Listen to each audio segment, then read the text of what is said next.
Good to be back. I don't know if you noticed, but I kept my mustache.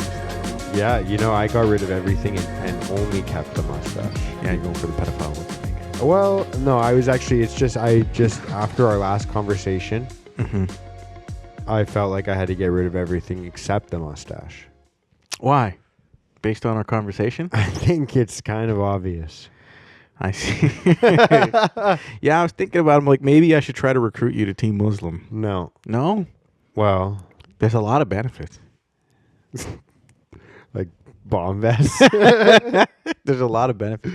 Gucci Number bomb one, vests? No, number one, you get a giant supportive community. Right. A huge community, 2 billion plus. If you're young, fighting age male. Which you are. Yeah. Which you are. Yeah. And currently we're involved in a very big war. Yeah. So You are? we as in the Muslim community. Okay. Yeah, not me.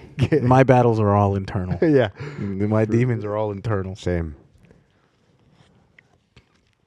As I sip on my coffee, oh shoot, I should probably put this away before my Muslim community comes Muslims after don't me. like Starbucks or coffee?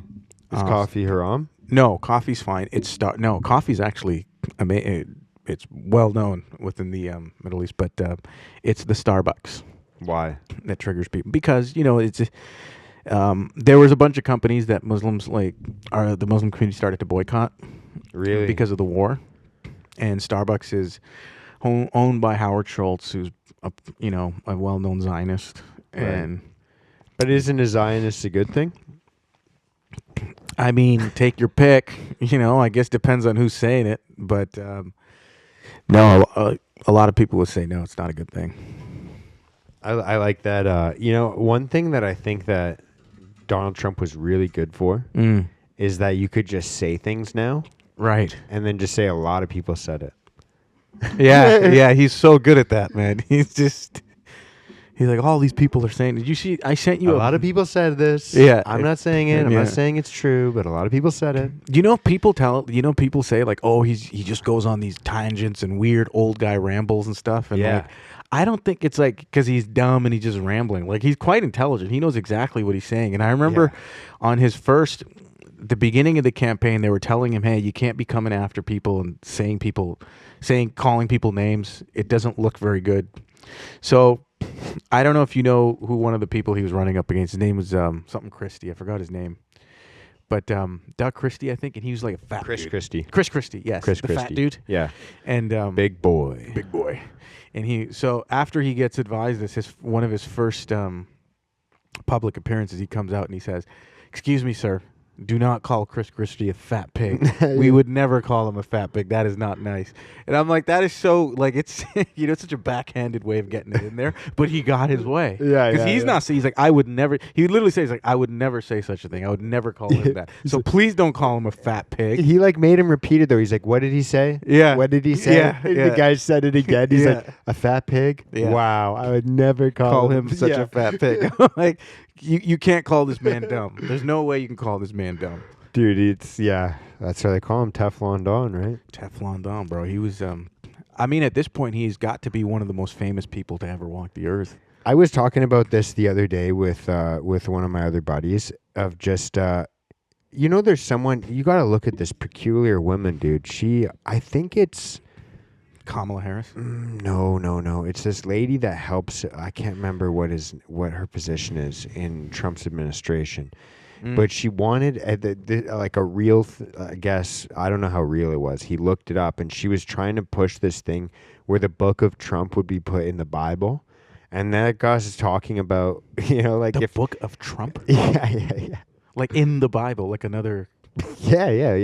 Like the book of Daniel, the book of Luke, the book of Esther. Who's suggesting that? I'll look it up. I don't know. It's this lady. My phone's over there, so I can't look it up right now. But We would have a very Muslim solution to that. Stoning. yeah. Public. Yeah. Well, that's the difference between us. I support getting stoned. You support stoning. So it's vastly different between I mean, the I two would of us. say it's not that I wouldn't support the other. But wait, what was I saying? saying about this woman? That she was trying to get him And so into the no, Bible. I was thinking about if there was a book written about his highlight reel, Right. just like whether you like him or not, like I've vocally said, I'm not a huge fan of him. Right. But his highlight reel would be a fucking good read, dude. If you were to start, amazing read. Yes, dude. If you were to start from the beginning of his career, In like his becoming life. a real estate tycoon, becoming a fucking TV show tycoon, Right. going in, like literally being the type of person where, like rappers are talking about you. Right. They want you as an extra in Home Alone 2. Like he's going on like all these different talk shows, and the talk show hosts are like, you should run for president. Right. And then the second he does, Right. everyone wants to bury him, and when they can't bury him in information and misinformation, they try and take him down in the legal system. Right. And when they can't do that, they try and actually let him get shot. This was And then they can't do that, and then he gets reelected. right. And then, like, dude, if you were to look at even like his early career, like, dude, there's so many things that nobody like fucking ever hears about. Like, you Right. never hear about it. Right. Like, like helping out different celebrities and activists and In all quiet these. moments. Yes, dude. Right. There was like I don't know how real it is. There was like this. I get all my news from social media, so I don't know how true it is, but Well, mainstream is dead, so Yeah. you getting your news from social media is a very common thing. Yeah, So yeah. is it, like, if anything, I say it ironically because Right. it's like, where else am I going to hear about the government lying if I'm just listening to the government? right. So I have to. You kind of Yeah. right, like you kind of have to go. 100%. But anyways, I can't remember what I was just bringing up. Oh, I heard this thing that there was like this weird connection between like Nelson Mandela being in like this kind of like stuck in a situation where like him and like some of his volunteers were stuck in like kind of like it was like right before race wars were starting to kick off. Right. Right. And like Trump had organized a driver to go and like pick them all up and Yeah, not a driver. 2 pilots and a plane. okay. Yeah, he chartered a private plane for them. So that is a true story? That is a true story. Yeah, he chartered a plane for them to bring him over to the. Was it your story I saw it on? Yeah. Okay, that was okay. mine. Yeah, I think it must have been mine, but I guess so. But that's where I saw it on Instagram, and I kind of referenced it, and yeah, it turned out to be true, which is so funny that they would call this guy racist afterwards. You know what I mean? But the way that I think it's so interesting. Forget about Trump, but if you just take a look at how he was like labeled racist, and people all of a sudden started to believe it. That's like a crazy little case study where you can see where the media had so much control over the world at that time, like 2016. At that was the revelation that like the TV controls perspective purely. Yeah. Because they convinced people that this guy who had donated up to that point, I think in the 90s, this guy gave millions of dollars to the NAACP, which is like a black organization, to National NAACP. Yeah, I think National African American College, isn't it? I thought the N AC? stood for not something else in that, but I don't know. Dude. I know you want me to say it, but No, please no. No, but he gave all this money. You know, he was shaking hands with Mike. He was like shaking hands with Mike Tyson, Jesse Jackson, all these people in the 90s that are like the part of the social movement at that time, and then a decade and a half later from the 90s, like 1990, decade and a half later, you have the whole world convinced this is the most racist man in the world. Yeah, that's called programming. yeah. And you were mentioning like the whole run that you gave about him getting reelected. This has to be one of the biggest like comeback stories in any political, like one of the biggest political comebacks. I don't think anyone like, I think maybe Arnold Schwarzenegger is like the number 2. Why would you say that? In that, like, achieving as much, like, there's people that like they do one thing and they excel at it. Neither of those gentlemen, I guess maybe Trump, I don't know how I'm trying to explain this, but it's like they literally can just like succeed in anything they do. And Right. Schwarzenegger was kind of like the immigrant, wanted the American dream, came to Yes. LA, became like the bodybuilding, the movies, the literally like a cultural icon where like you literally know his slogans more than you know his name. Right. Like you could never spell his last name, but you know when you hear I'll be back. Yeah, Like, it's yeah. like, dude, Right, like, 100%. And then he becomes the fucking governor of California, and you're like, oh, Of a you know- state that he can barely pronounce. Yeah, You know what I mean? From yeah. a foreign country. And then marries a Trump dog, Kennedy. and then Trump dog does his marries a Kennedy. Like Bro, I remember Bill Burr talked about that. And he was like saying, he's like, do you know how many lifetimes it would take to do some of the stuff that this guy's accomplished? Yeah, yeah. He's That's like, what I mean. Schwarzenegger's Yeah. probably like him and Trump are like the two where they literally just do everything. They've done everything. They just go after it. You're like, how do you do everything? Right. It's cool. I actually just recently read the Schwarzenegger book, which was Be Useful, and I read the whole book. It was a really good book to give like his insight in terms of how he sees things. And one of the things I could tell you, I think one of the parallels that I would draw between Trump and Schwarzenegger is that they're both themselves. They know themselves more than anyone else outside of them, and they know exactly what they're after. So when the odds are against them and it looks like it can't be done, because they know themselves and what they're after, like they know when at times they can go after it and prove them wrong. And one of them was like, so in his book, he was talking about how when he decided to go into acting, the first thing that they told him was, you got to change your name. Like, that's not a very celebrity-like name. It's hard to say, especially at that time. You couldn't put that on a movie poster. You know, they're like they're kind of like portrait style. Yeah, so they're like, it's not very marketable, right? Yeah, yeah. So we need to change it. Make the font like 12. Maybe we could fit it. Right? It was but he said no. He said no, and he actually he looked at it as an advantage because it was different. And guess what? Guess who turned out to be right? You can't make that type of decision if you don't know who you are in those moments. Yeah, you just can't. You would take the advice of these so-called experts and whatnot. And I think that's one of the most important things as a man. You have to really be centered in yourself, understand who you are constantly.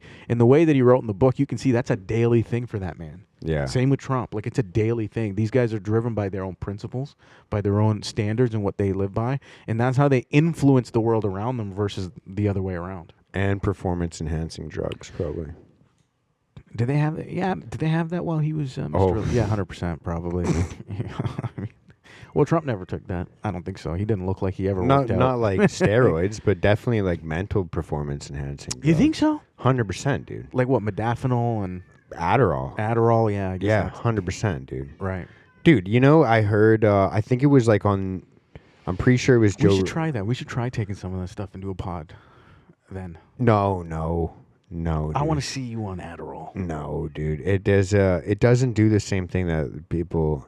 The thing is, dude. Okay. The thing about Trump, dude, is Joe Rogan was saying that Dana White was saying that the night of the election, Trump was up for 3 days. Yeah, so I heard he didn't sleep for 72 hours. For 3 days straight. The guy's 78 years old.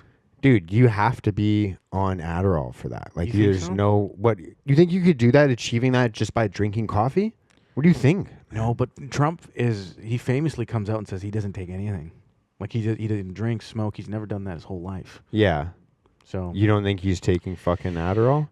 Well, I don't know. He took the vax, dude. He made true. the vax. That's true. I don't know if he made it, but you know. Well, no, okay, you get what I mean. Yeah, I understand. He approved it, but I mean, yeah, I guess he could be. He could have been on something. Maybe he takes some sort of All the medication. time, yeah. I But gotcha. dude, it would make you if you took it during a podcast, dude. You would. I personally, I can only speak for myself. I wouldn't be interested in having a conversation about like doing things. I would just want to do them. It doesn't. Right, so it'd be hard to sit and do stuff. Yeah, I guess. I think. I see what you're saying. I see what you're saying for sure. For sure. I've as somebody that was like diagnosed ADHD and like has been given those types of drugs before. Right. It doesn't. Have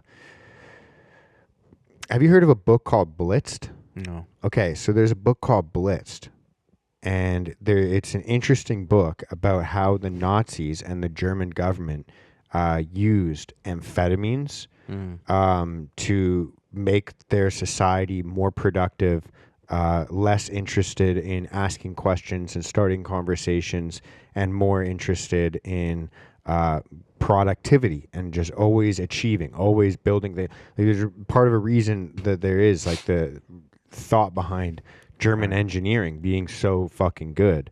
Right. And if you look at the history, amphetamines were easier and cheaper to get than coffee in like the 20s, 30s, early 40s in Germany. Right. Like you could buy it over the counter the same way that we buy like Advil or see. Tylenol. I see. Is that over the counter or is that what they say? Yeah, I think that's over the counter, meaning you can just go to the store and pick it up. And, Yeah, so you could get amphetamines like that. Like you would see like ads for it everywhere. And there's this book called Blitzed, and it's talking about how they used amphetamines to make their society stupider, essentially stupider and more productive. And I think that it's interesting to hear about those types of things and then thinking about in North America how prescribed these drugs are now, and how, you know, like it's like you open up Instagram all the fucking time and it's like, stop drinking coffee, stop doing this, stop doing that. This was in Hitler's Germany that you're saying? Yeah. Famously, dude, Hitler himself was on fucking drugs. Right. If you see like there's some videos of places him where he's like tweaking. Yeah, there's videos of him like rocking around and fucking tweaking and shit. Dude, it is 100% like you could look it up anytime. And but to give some context to that situation, you have to understand Germany post World War I was in an absolutely dire situation as a country. And and a lot of Germans felt like as a country they were humiliated. Yeah. And they were forced to take responsibility for something that wasn't just purely German. Everything was blamed on them. Yeah. And as a country they were broke. People were starving. There was no jobs. You know, there was a famous story of someone, like a man going to buy bread, and he brought a wheelbarrow of the Deutschmark, which is their coins of their currency at the time. Yeah, but it had no value because of the way that they were treated, the country is in. That when he went to buy the bread, he went to go pick up the bread and come back and wheelbarrow in the money. Someone had dumped the money and stole the wheelbarrow because it had more value. Yeah. You know what I mean? So when you're in that particular state, as a leader, you feel like, I guess you felt like you had to do some more extreme things. So you start to look at some extreme solutions to kind of turn that thing around. And if you study, like, obviously there's some, we know what Hitler is famous for. We know what Germany is famous for. There's no denying that. But the other thing was that the economic turnaround that country had is absolutely crazy in terms of the production and the money that they made. Like the people there started to support Germany. Like you think about some of the the archival footage that you see, right? Mm-hmm. And you see tens of thousands of people just clapping and praising this man, and he comes out. You've seen some of that stuff, and you would think, like, how could these people support this man at that time when he was doing these horrible things? Yeah. And once again, I think it just, those people's lives were terrible, and then within a short span, national identity was built. Their lives were improved, jobs were run, their quality of life went up. That's what they're associating it with. That's why they were clapping. That's part of it. There. Part of it, yeah. Part of it was. I will say this. Part of it. I agree with everything you're saying. Right, because I'm not the type to sit here and just associate it purely on Germans were evil and they just hated Jews. That's why they were clapping. Yeah. I think it's a very quite simplistic way to explain it. Yeah, I don't think that an entire society just like snaps one day and then just like starts genociding people. Yeah, exactly. There's and I think that not that I'm trying to obviously not justifying it, but it's like and I don't think they were promoting that either. Like, I don't think their government was like, yeah, we're cooking people in an oven every day to try to get rid of them. That was probably kept under wraps from their population, I would assume. From what I understand, yeah. There is a book though called Ordinary Men. And it's about how it follows like the lives of like 3 or 4 police officers that end up becoming Gestapo or secret police. And the book is literally just following their stories of how they went from like being just like patriot police officers in their little communities and like taking care of the neighborhoods, right, to like literally being the men pulling the triggers on the back of someone's head just because of their religion. And the book is just like step by step. It's like actual journal entries from some of these guys, right, of like the first time they witnessed someone get murdered in front of them for like political reasons or something like that. And it's explaining like how they're going home sweating in their car, vomiting in their cars. Like they're just like, they cannot deal with it. And like step by step by step, how mentally broken down they get to the point where they're like told and through propaganda of like, look, if you don't do this, someone's going to come and do this to your kids. Wow. So it's like, what are you going to do? Yeah. Are you going to let these people start to ruin your children's future? You have to go into a form of self-interest at that point. It's like it's a really creepy, bizarre book, and I think that it's people get mad because it's like you're humanizing evil people, and it's like you kind of almost should do that sometimes, because if there's one thing I've learned in the last little bit, like we were talking about like fearing God earlier. Right. If there's one thing that I've learned in the last little bit, like, dude, I've done some pretty evil things in my life, and I probably will do evil things again. Like, I really hope that I don't. But it's like, I don't think, if you were to weigh everything I've done, I don't think I've done enough, or think that I'm good enough for, like, if I were to be judged morally on like every single day, if you lined up every day and you're like, how many days did you fuck up and how many days did you do good? I think I've fucked up a lot more than I've done good. Most likely. And I think that that's where like yeah. the idea of like God fearing comes from, because it's like, oh, the only way I get to like be redeemed is by grace, like, because I don't really deserve it. I'm kind of evil and retarded, like, you know, just by nature. That's so interesting. So I'm just processing what you said. It's very interesting. I don't know if here's why I say it's interesting, because like some of the stuff you're saying, you know, it's very I don't know. I don't think people are good or evil. There's just good or evil in the world, and how you live your life from day to day, and how introspective you are, is what determines like what comes out of you, in the sense that does light shine through you or does darkness shine through you?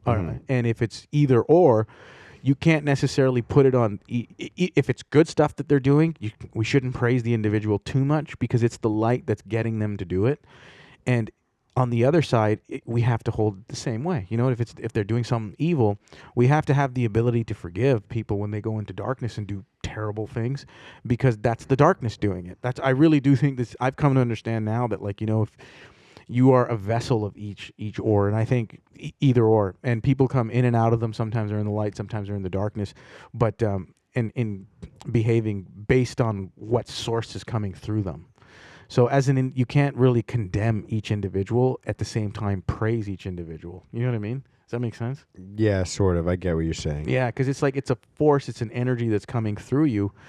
That's why it's so important to just stay balanced, where you don't necessarily idolize too much, but at the same time you can't condemn someone all the way to the end. Because guess what? When some of the most evil people, my neighbor said this to me, and it really, when I was really young, and he was our neighbor, and I was growing up in like Vancouver. He was like this pastor for his church, and he talked about like his kids, like, you know, they were growing up, they were teens, and they're doing some stuff. All of us, you know what I mean, sneaking out, whatever. You're a kid, you kind of do that stuff. Oh, dude, fuck. Yeah, you kind of do that stuff. And he was saying, you know, he's raising his kids, and he told me, I was a kid at the time too, but he's like, I have to forgive them. Yeah. Because he's like, what I've done in my life, sometimes he's like, some of the things that I've done I can't even think of, but I don't even want to say. But he's like, if God has the grace to forgive me with those things, who am I to condemn anybody else into something because they've done something done worse? So that's why I tell people, like, I forgot who I said this to, but they were just like, Charlie, like, how could you even say that? Which is, I don't think I'm better than any pedophile or some murderer in any way, shape, or form, because that person has just, it's a slippery slope into darkness. And if you don't know how to stop yourself, that person's just slipped into the depths of it. You know what I mean? There's like 7 degrees of hell. Yeah. And if you go all the way in on that, you'll do that kind of stuff. You just get taken over by those demons and you do that stuff. But that doesn't necessarily make me better than that particular creation. It's God's grace that it's enough light shines through me for me to know that is evil. Don't do that. Yeah. And you kind of need that example. Like, people need that example of like, oh, that is the manifestation of like going down these dark paths. 100%. Like that's the example right there. It's like, oh, I don't even want to entertain those things. 100%. Like, I think that a lot of people have like those thoughts of like, I think when we see people do shit, we're like, oh, I would never fucking do that. And we get mad and we get so fucking furious. Right. And people are like, it's easy to understand the idea of like, oh, well, the reason you're getting mad at that is because you have a bit of that inside yourself. 100%. Dude, and people want to deny it, but it's like, I know for myself, like, when people like steal or when people do like any crime or anything like that, I'm like, fuck, I fucking hate that. Like, that pisses me off so much. Why am I fucking working my ass off and they get that shit for free and blah, blah. Right. You know, and then it's like, I also have those temptations. Yes. You know, like I also Yes. have those types of temptations. Right. And like I have fucking done things in the past where like I'm not obviously not proud of. And Right. did I even go back and make it right? No. I fucking prayed and hoped that, you know, praise is probably not even the right word for it. It's more like I just fucking was hoping I could even like just get away with it and not be caught. Right. Like it's like, oh, I Right. don't want to fix this. I want no one to know about it. Right. Like, I don't want to go and fix that. Like, 100%. it's so much shame. Yes. And it's like, oh, that's why I'm fucking so mad. Yeah, because, but you know, those things that you're judging, like, I would never do that, but you're like, I have those temptations. We can't even take credit for not giving into those temptations, because it's the grace of God that flows through us that shows us that that's not the way to go down. You know what I mean? Yeah, yeah. And so it's the exact same thing in the sense that if I can't take credit for all the good stuff that I do, when I am slipping into doing all this junk, or when someone else is doing all this bad stuff, condemning them isn't the right thing to do either. You know what I mean? Because the biggest, I mean, in Islam, Muslims, I think that, don't quote me because I'm not a scholar by any means, but I know Muslims are very critical about that stuff. But I know that Islam means to submit, right? To submit to God's will. It's submission. Right. And a Muslim is somebody that lives in submission to God's will from moment to moment to moment. It's not just a one-time thing. Mm-hmm. And, oh shoot, I think I lost my train of thought. I'm going to pass it over to you. No, you were talking about just basically like not taking credit for the good that you do, not being condemned for the bad that you do. Right. And it got you onto the topic of right. So Islam. when you're living from moment to moment in submission to His will, you won't be engaging in that stuff because it's His light flowing through you. Mm-hmm. It's not because you're doing anything special. Yeah. God doesn't need you to pray. God doesn't need you to, do all the pilgrimage and all the 5 tenets of Islam, the pillars, of Islam. He doesn't need you to do them. They're encouraged for you to stay within the light. Right. You know what I mean? But when you slip away, condemnation is not going to bring you back to the light. Right. If anything, it's forgiveness.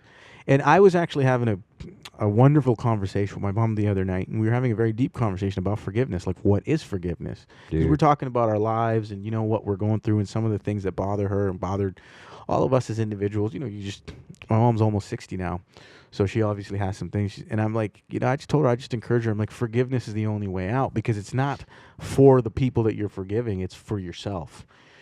Freedom comes from that. Mm-hmm. You have to forgive yourself and other people for what they've done, because if you hold it against you, anger is condemnation, is judgment, right? And the more angry you get at someone else doing something bad, you're just getting sucked right into it. You will eventually find yourself doing that stuff if you hate long enough. I have not a famous thing, but I constantly remind myself, I'm like, that which I hate, I will become if I do it long enough. Yeah. So you have to kind of let go of the anger. And letting go of that is just staying in the light, staying in submission to the will of God. Mm-hmm. And that's difficult to do because we have our own will. We have our own desire. Well, at least we think. We have our own desires that exist in our mind. And sometimes that's the battle of existence. You know what I mean? That's the constant battle that we fight. Yeah. Staying out of materialism and density and from this dense world that we live in.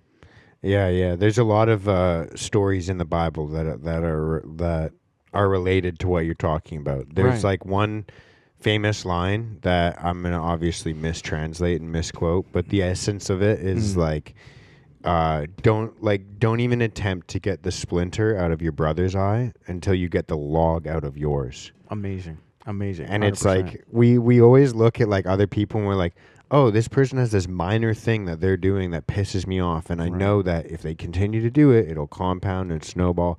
And it's like, oh, you have this massive thing. Right. Well, it's just, and the interesting thing about it is the fact that they say like the splinter in the eye or the log in the eye, because it's like until you remove that, you actually can't even see others clearly. Right.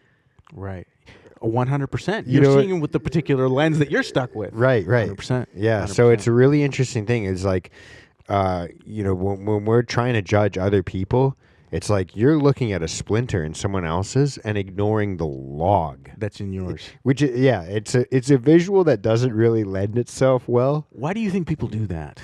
Why? Yeah. Because it's easier. Right. It's easier to see. We all have this like kind of protective thing. It's weird because we are such self-critical people. Like, oh, are you good at this? I'm not. I'm shit at that. Like I would never. But we also have this weird aspect of us where like we have this like self-protecting.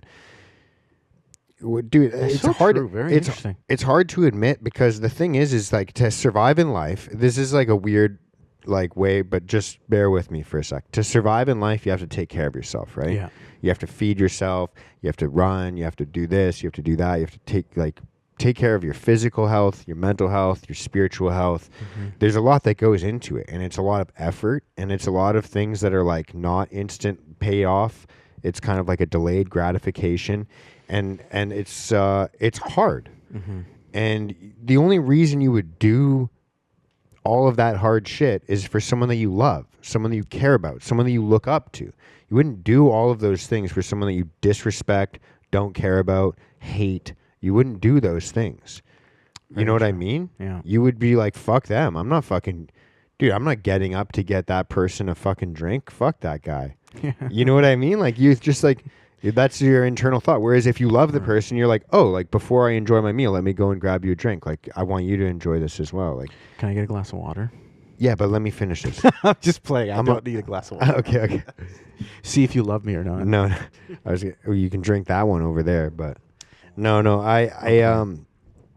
I guess the point I'm trying to make is like we have this like it's like a self-protecting thing that we have where we're like, oh, I wouldn't do that. Right. I'm not that type of person. And I think that there's like this weird, it's this weird duality of us where like we're so self-critical, but then we also like block out, oh, I'm not like that. Right. But we know that it's wrong. And we have that internal shame, that internal guilt. And so when we see other people, we lash out because it's not like you see whatever they're doing, whether it's lying or cheating or stealing or murder or whatever the fuck that they're doing. Right. You see what they're doing. And the reason that you get so upset isn't because like they're doing that to someone that, you know, whatever it is. It's like, I think part of us is like, we have that shame and that guilt and that of like, I've done that thing and it fucked my life up so bad. Right. And I'm in denial of it so much that the pain that caused me, I'm going to now inflict on you. Right. Because you're enjoying the thing that hurt me so much. Right. No, it makes sense. I Like, totally think about people that quit booze and then they see people drinking. And they get so fucking mad. They're like, Do they? You drink? Right. Or like people that smoke cigarettes and then quit and then they see someone smoking and they like fucking judge them like, oh, you don't give a fuck about your health? Like, yeah, I don't know if it always comes across as judgment. Sometimes I feel like when they overcome something that was so tough and they've experienced the benefit of overcoming, that it's like they see it as like, I want this person to experience what I've experienced, because I know that coming out of that vice, that's more detrimental. I know you don't want to be in that because I used to be there. So no, I get it, dude. Right. I know Yeah. because I've been that person.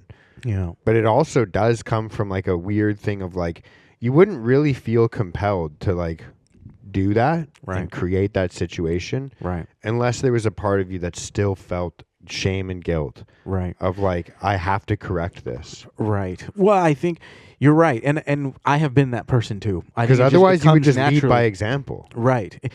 You wouldn't just go and like... That's it right there. Right? You wouldn't force someone to change what they're doing. That's it right there. Impose your will on someone else because you know better than them. Like, no.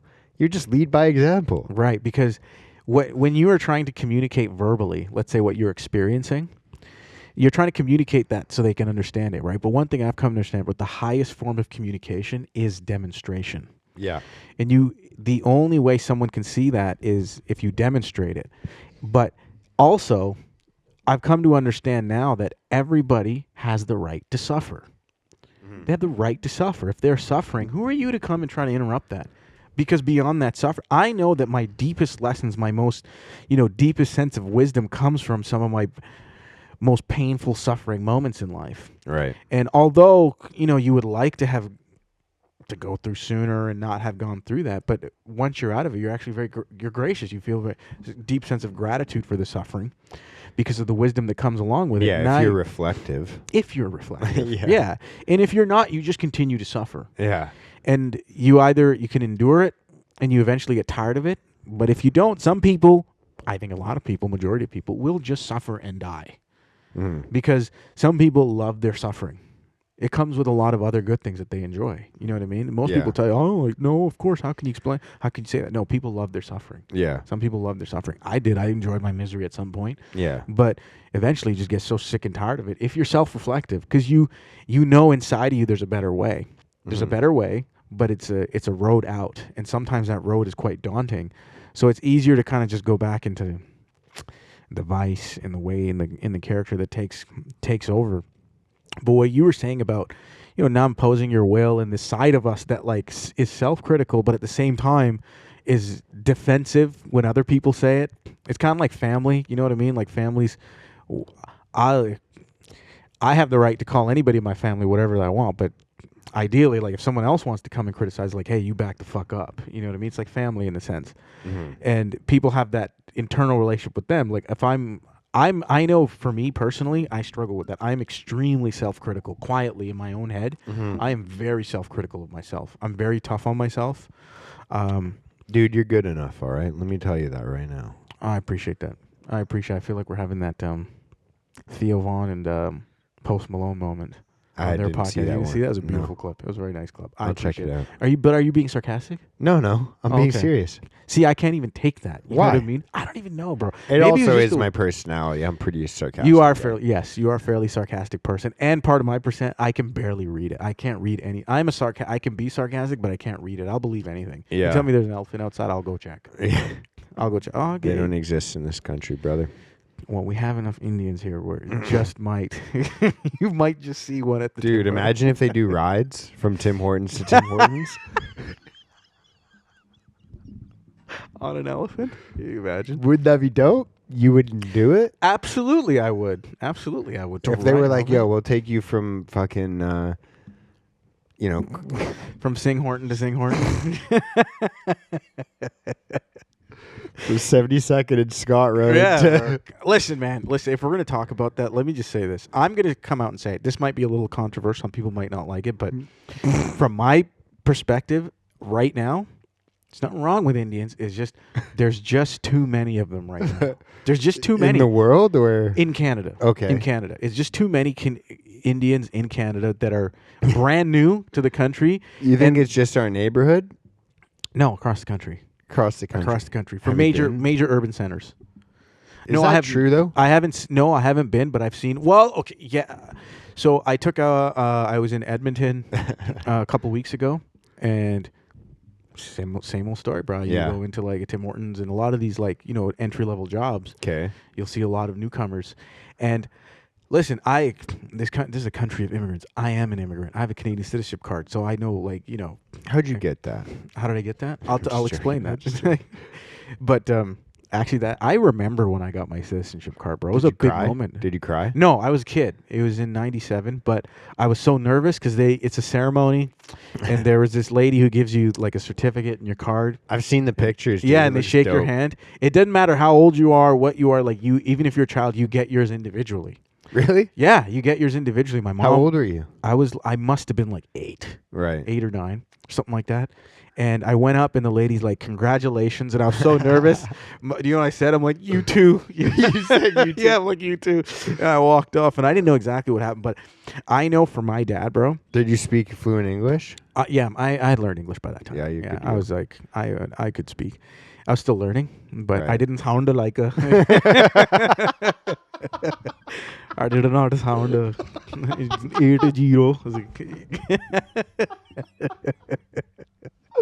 I had figured out the accent thing at that point. But what I'm saying is, by there's too many, is that what I mean by there's too many is it's Oh my kind of like there's an integration that needs to take place when newcomers come, and it's Right. unfair to them because what is the point of coming to a brand new country when all you want to do is bring your old country with you? Yeah, yeah. You know what I mean?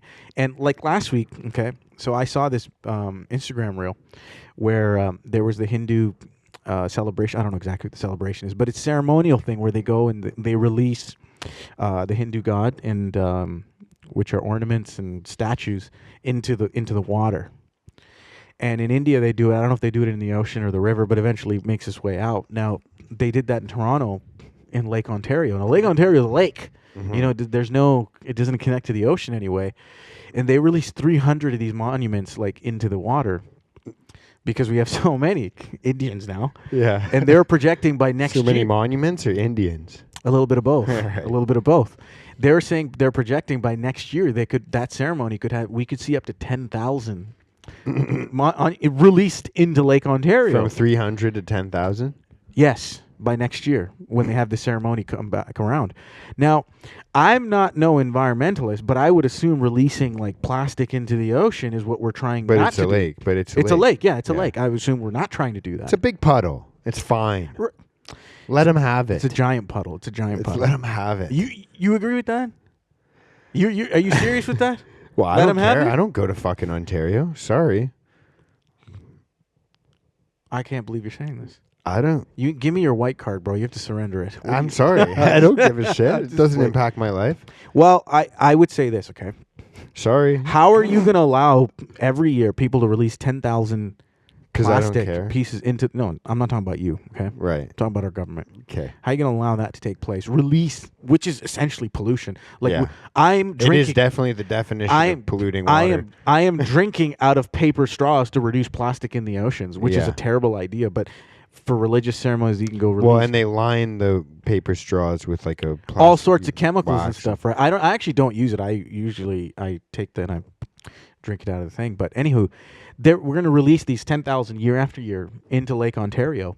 Yet you and I are sitting here paying carbon tax after carbon tax to clean up the environment. Yeah. It don't make no sense. Yeah. It doesn't make sense. So we need to clean up.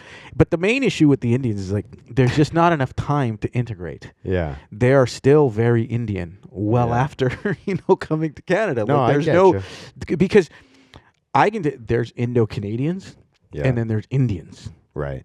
And if you walk around, if you've lived in Canada long enough, you can tell the difference. I know I can. I don't think I'm being racist by any means by seeing this. It's just an Right. observation. And I think there's just too many. There's not enough time for them to integrate. And it's getting crazy. It's getting wild out there, bro. It's getting too wild for me. I was telling you this, there's been one positive for me as a result, which is I found myself to be eating a lot healthier because I'm so sick of going to these fast food joints because the service is so bad. Yeah, yeah. It's so bad. 9 out of 10 times the order is wrong. Yeah. Sometimes it's minor, but nonetheless it's wrong. You know what I mean? I'm not used to this. Back in the day, there were standards. And Canadian standards. Yeah, yeah. Some level of service. I had to go to Tim Hortons yesterday. I stopped going there. I go to Starbucks as a result because it's easier to deal with. I won't tell your friends. Please don't. But I go to because it reminds me that I'm still kind of living in Canada. Right. But I had to go to Tim Hortons to grab a coffee. And the lady there... Did they ask your pronouns when you got through the drive-thru? No, they said, hello. How can I help? I was like so I walk there. So the lady takes my order. She's the black coffee, right? She just... she takes my... Or stop laughing, bro. You're being racist. She takes my order, and she's like, it'll be on the left. And I don't know about you, but what I've been used to is on some level, when they hand you the coffee, they tell you, here's your black coffee, sir. Have a good day, some sort of smile.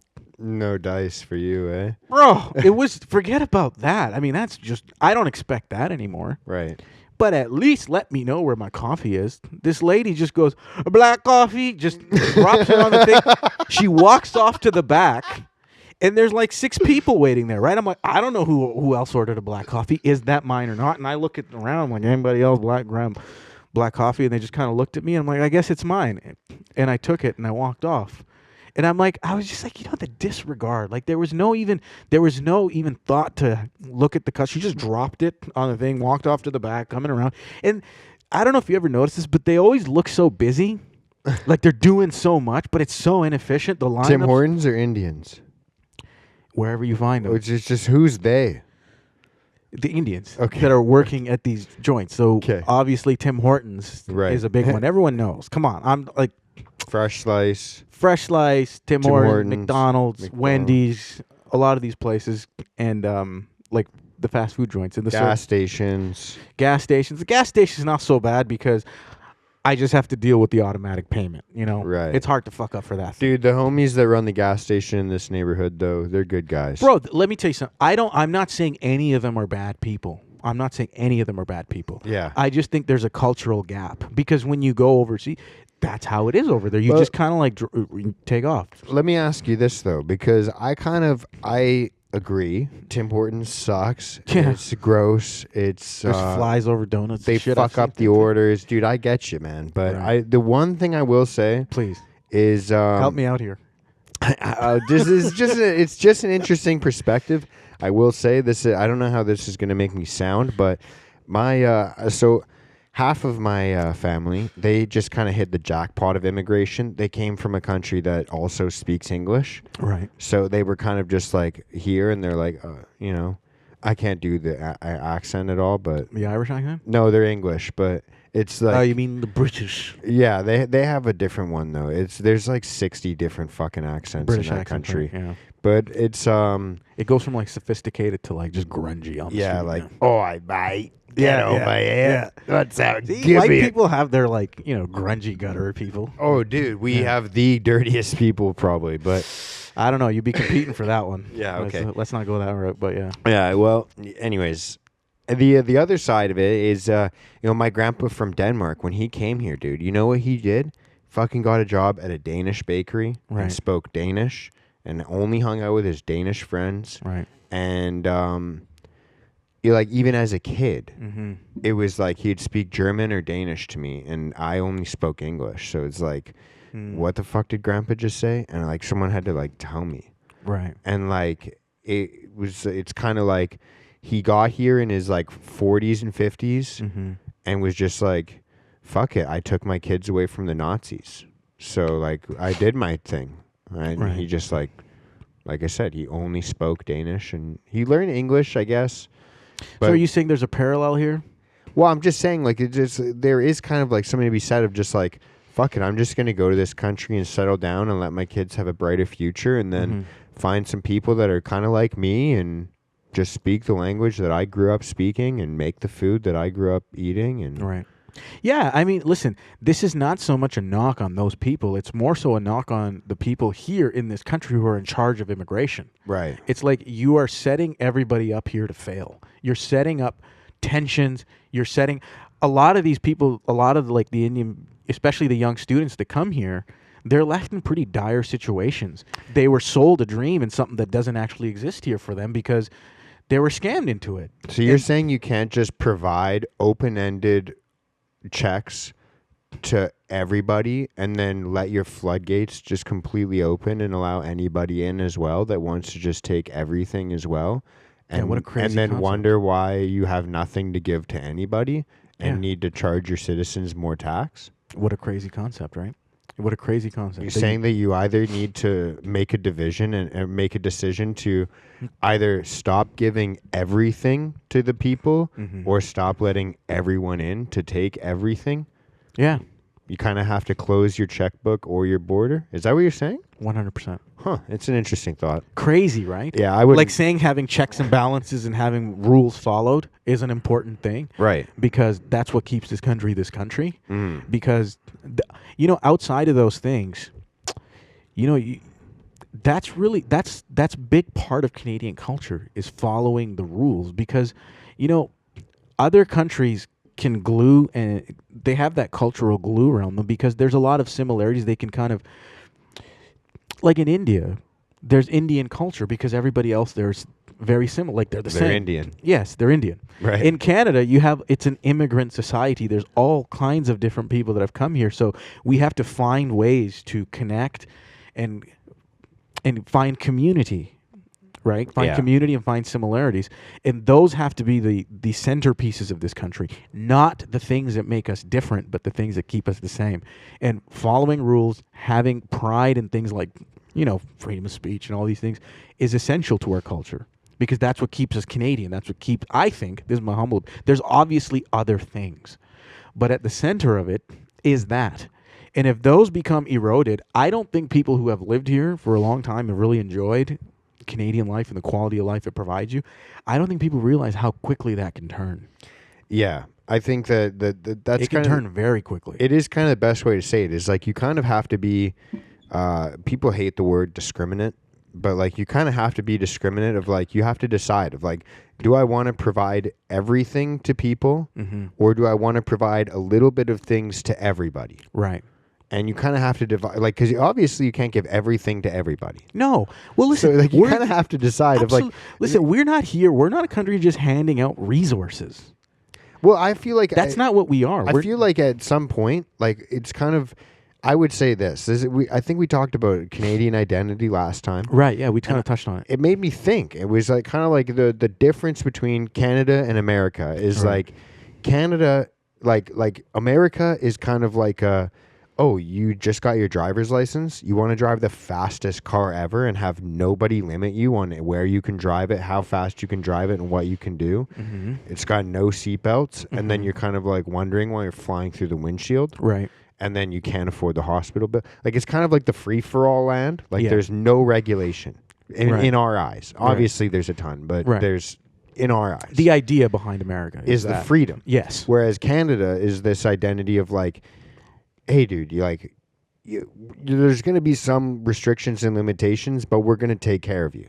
You know, like if you break your arm, we're going to fucking take care of you. That's the idea. I'm not saying it works perfectly. Right. I'm saying like that's kind of the idea in Canada is like we have these safety nets set up. We have these things set up. Are we a perfect country? No. Right. But we have like these people that have our interests in mind. Right. You know what I mean? Like that's kind of like what makes the Canadian identity of like we're here for each other. Nobody's ever going to go hungry. Nobody's ever. I'm just saying like that's the idea. I'm not saying it's the reality. Right, but the idea behind that is like we're going to take care of people because life happens, and when you're down on your luck, this is a country that'll help you get back on your feet. Right. That's the idea. This is not a come here and it's a welfare state.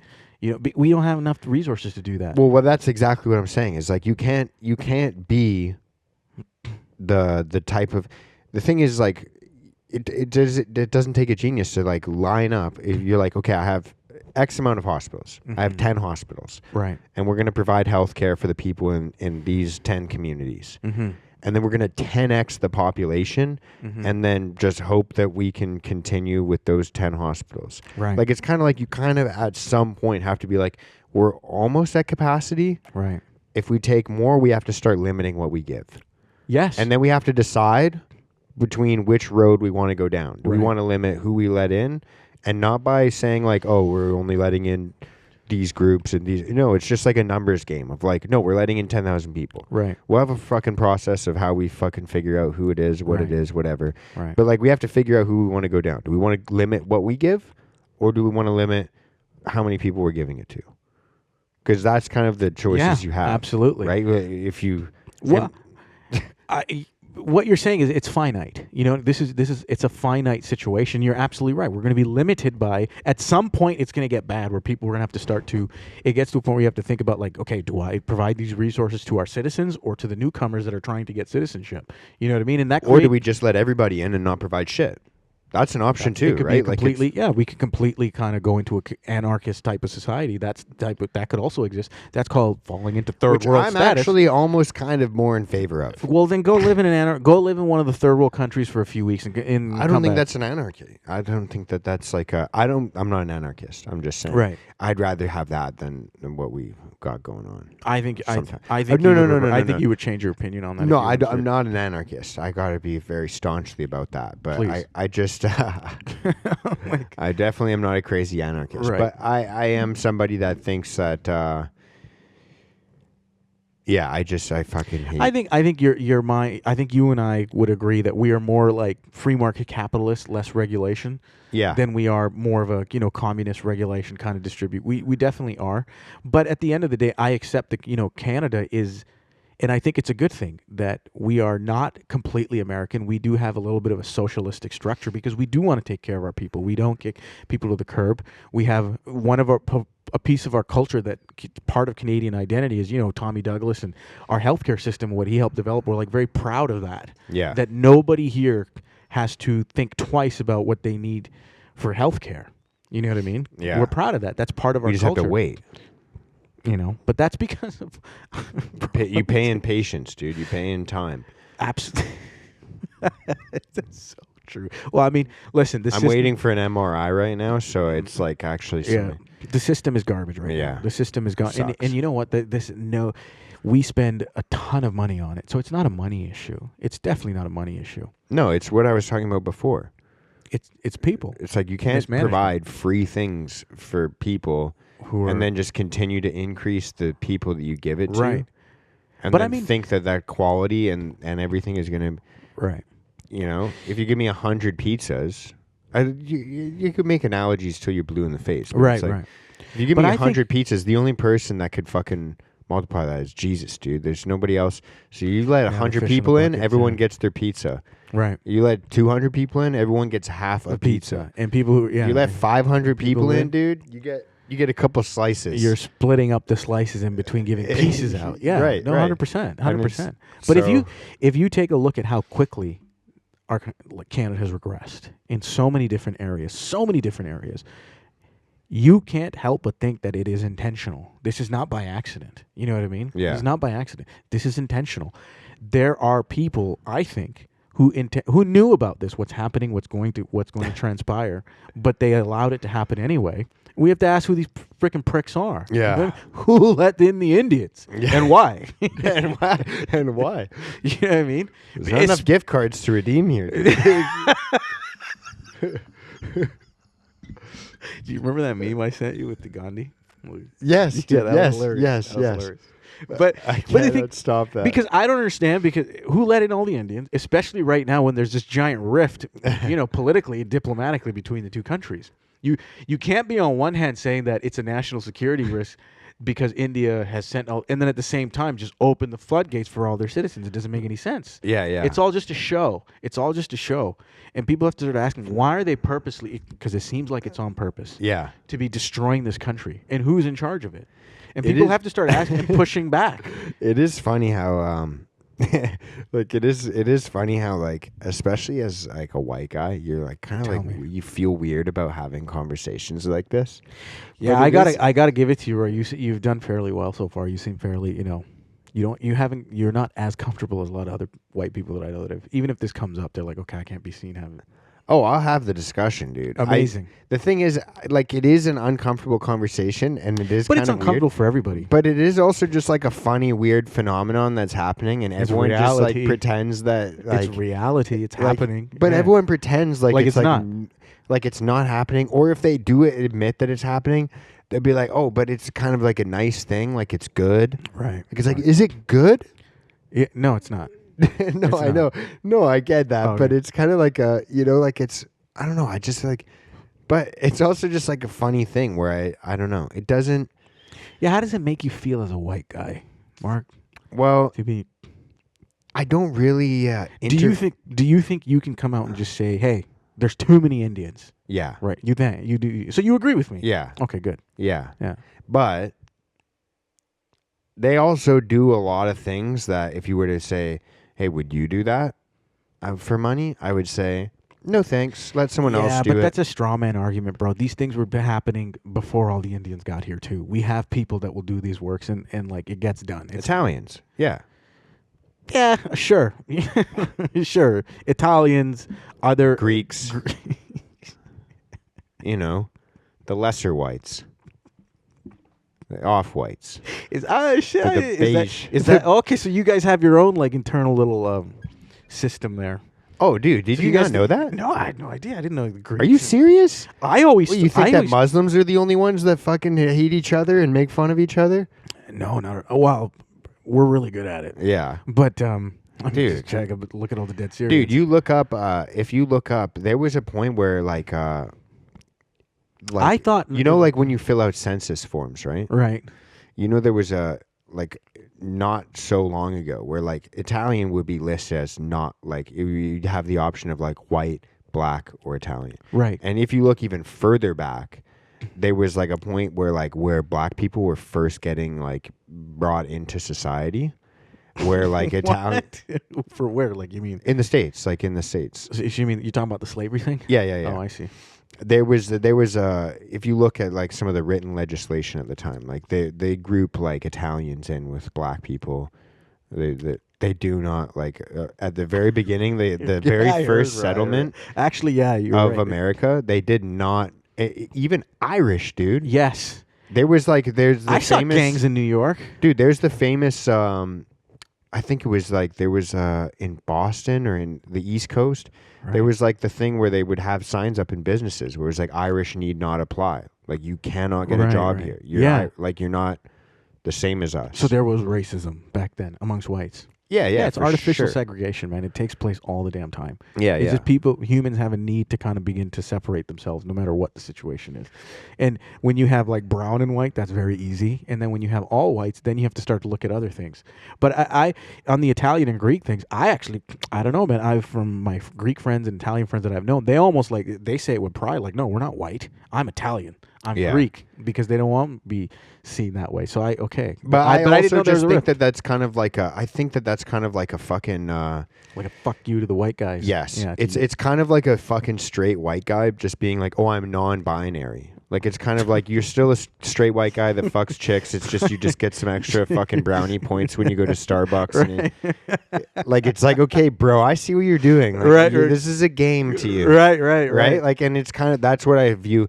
I used to work with a guy who was Italian and like literally white skin, brown hair, brown Right. eye. He's like, oh yeah, something about you're white, and I'm like, Right. bro, you're fucking white. Right. What are you talking about? Right. And he's like, no, I'm Italian. I'm like, Shut it. I go, bro, shut the fuck up. Right. man. Right.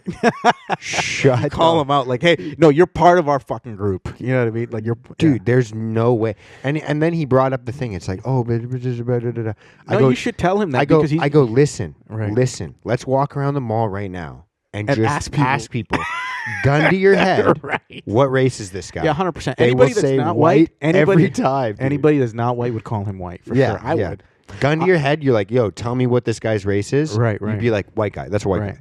100%. That's a white guy. Actually, I had the moment. I was at a friend's wedding once, and I met this young lady, and we were just chatting, and she mentioned that she was. I told him like, oh, so you're. I mentioned her race. I'm like, oh, you're white or something like that. Yeah, She's yeah. like, actually, I'm Greek. Right. Like she took offense to it, and I'm like, Greeks actually, I'd say, are they're very proud of their. they've got a good argument. Why I feel like they've been more than the Italians?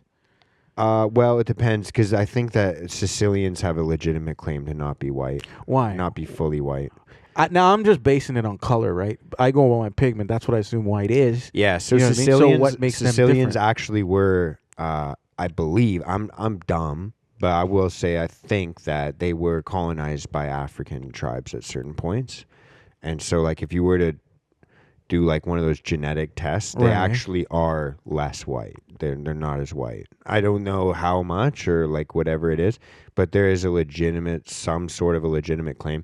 In the same way that like, you know, like Mexicans are like a mixture of like, from what I Spaniards. understand, it was Spanish Spaniards and the- conquistadors and the native people around. Mexico, yeah. So it's kind of like a blend like that, or like Filipinos. So it's like kind Yeah, of like yeah. a race that we recognize. Oh, that's a Filipino person, but it's like, what is a Filipino person? It's like, oh, Jalapeno. you know what I mean? But it's kind of like one of those things where it's like, oh, this is just like a place where a lot of people came and mixed their genes, and now That's we why, recognize that 100%. as That's like why a I think different racism group. is such a ridiculous conversation to have, man. It's just like, I think it's so hard to even have it now. Like, so many people's like bloodlines and your races are so integrated. Look, we've been on Earth for quite some time now, and clearly, you know, we like to hump. And Yeah. people hump each other and go around creating all sorts of different colors. So it's like I don't know. I think I think people just need to get over it. We need to stop talking about it. We just need to like. So it's more about nationality for you than race.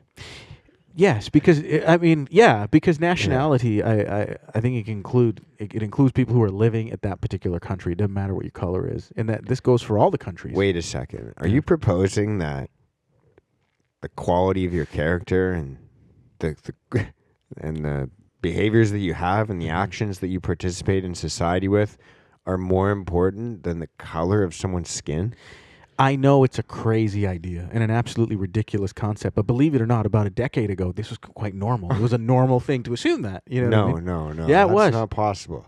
I know it seems impossible for you young. I guess you're not that much younger than I, but Well, I just yeah. It's just, but yes, that is what I'm proposing. Where I'm taking us back into time through the time machine Back in time. of 2014. Back in time. Yeah, where character, the way that you behavior, perspective, and how you are as a person was much more important than your name and what region of the world that you come from. Yeah. Yeah, that was much more important. Isn't it? It's such a weird thing, hey?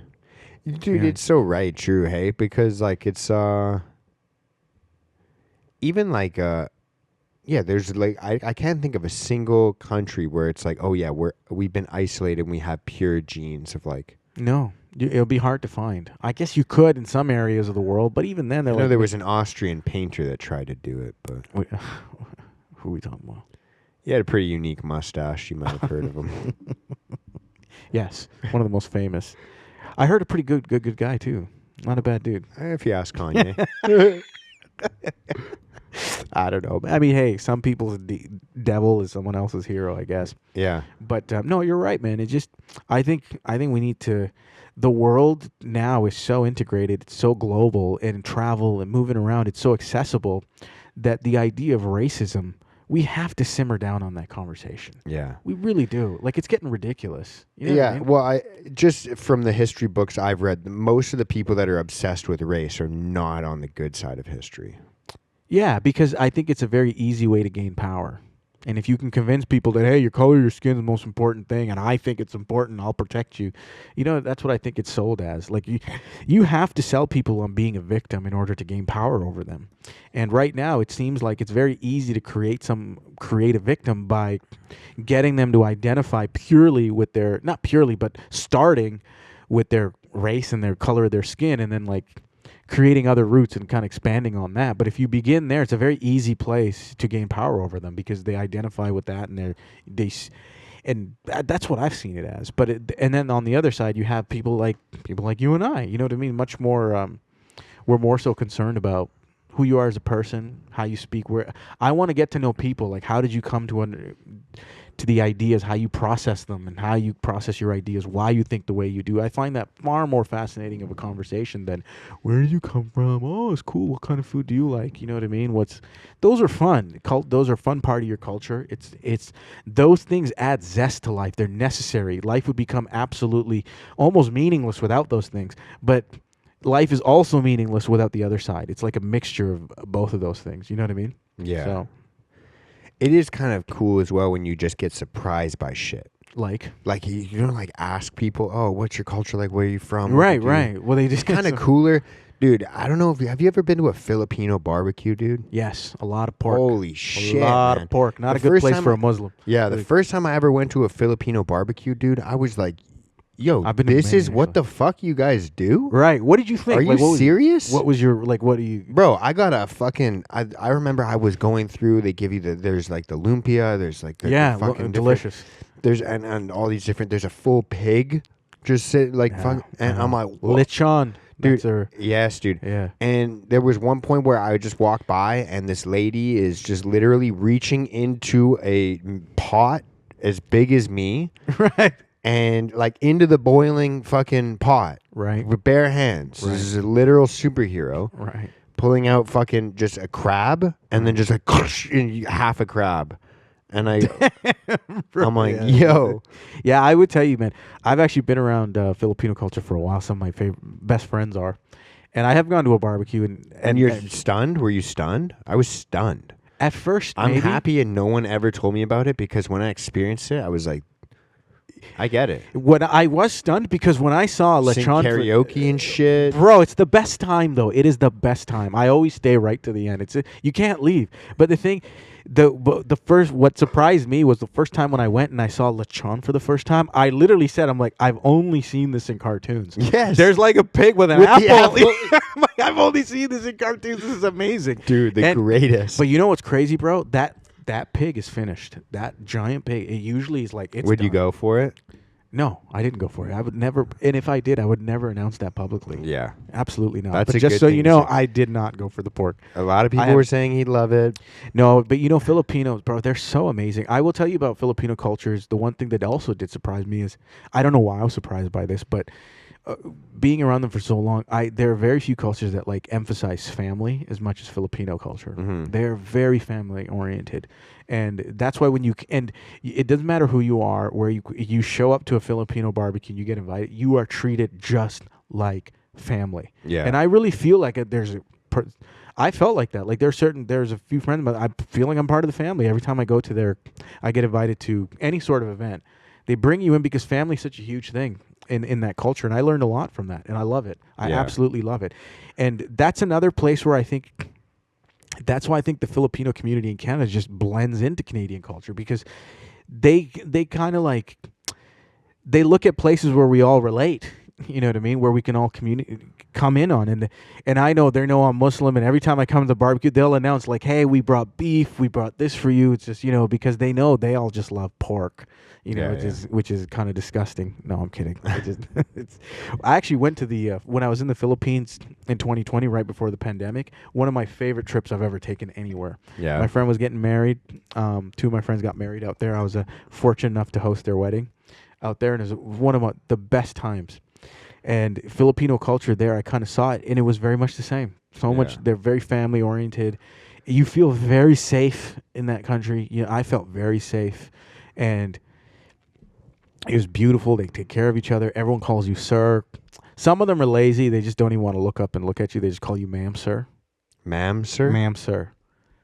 They don't care what you are in the middle. They're like, are they woke there? Is that why? I don't think they're woke. No, I think if you go there, there are like lady boys out there, a lot.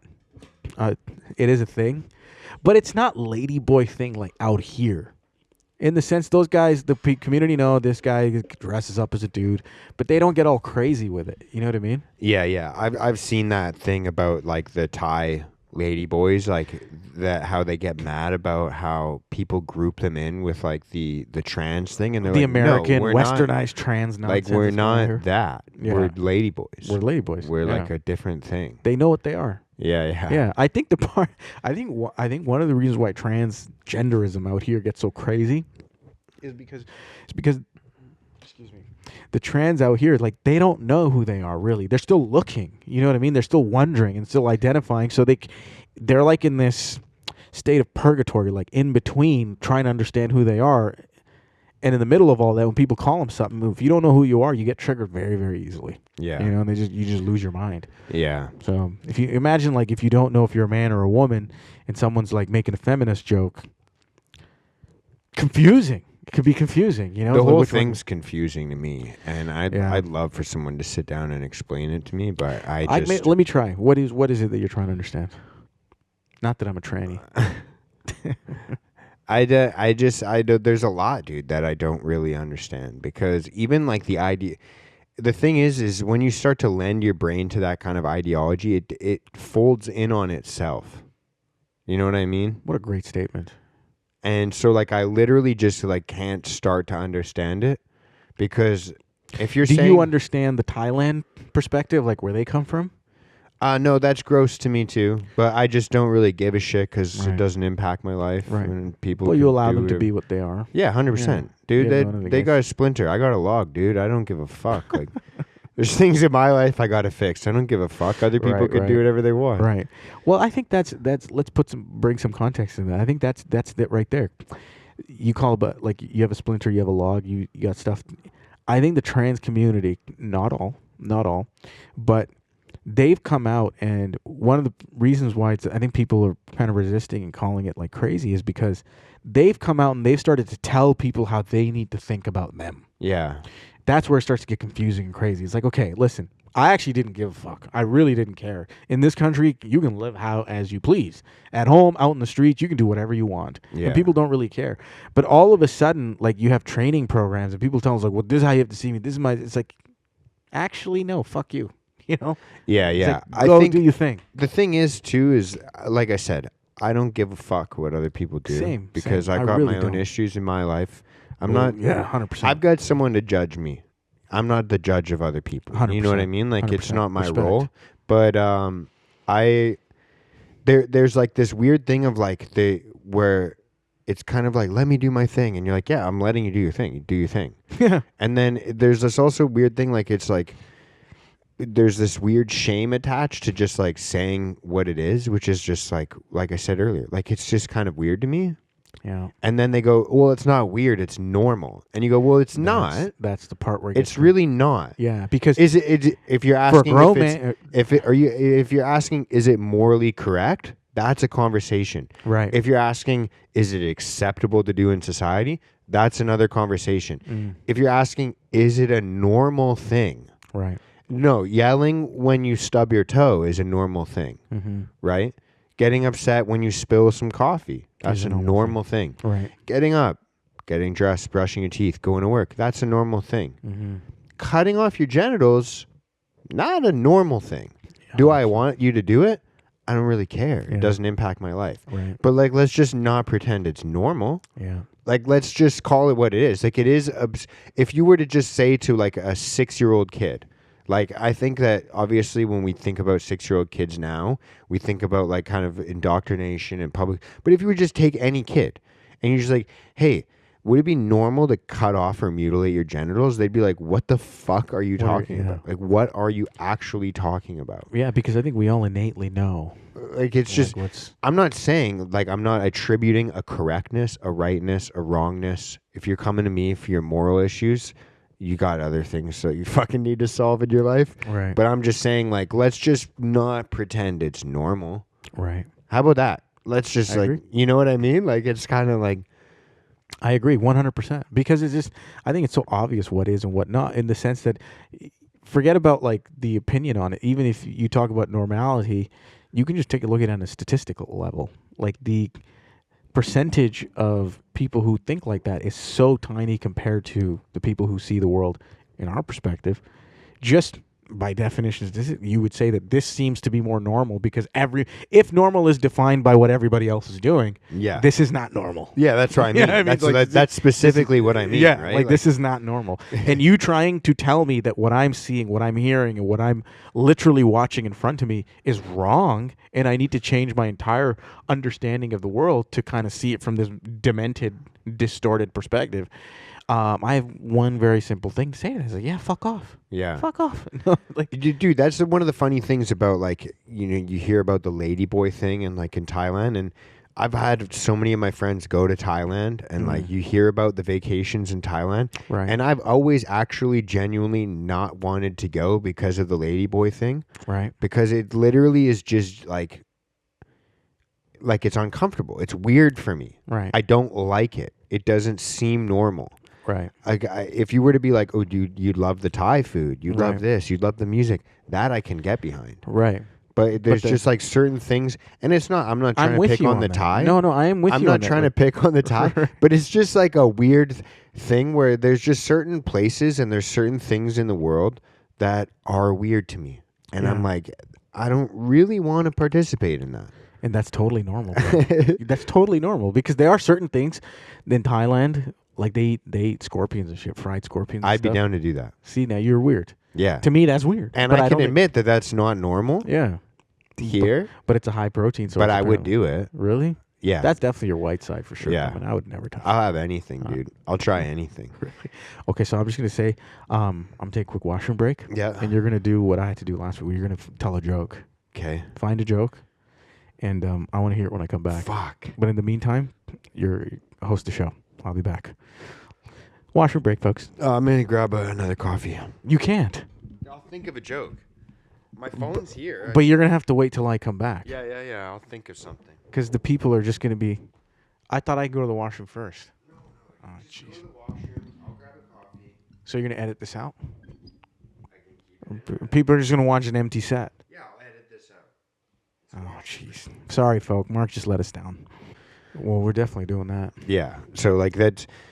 Again, it kind of stems from like the whole like knowing yourself thing of what you were talking about earlier. Is like I didn't get into podcasting to learn how to edit videos. In fact, I don't give a fuck about editing videos. I actually don't like editing videos. Right. You know, I don't want to edit. I don't want to be sitting in front of a computer. I hate screens.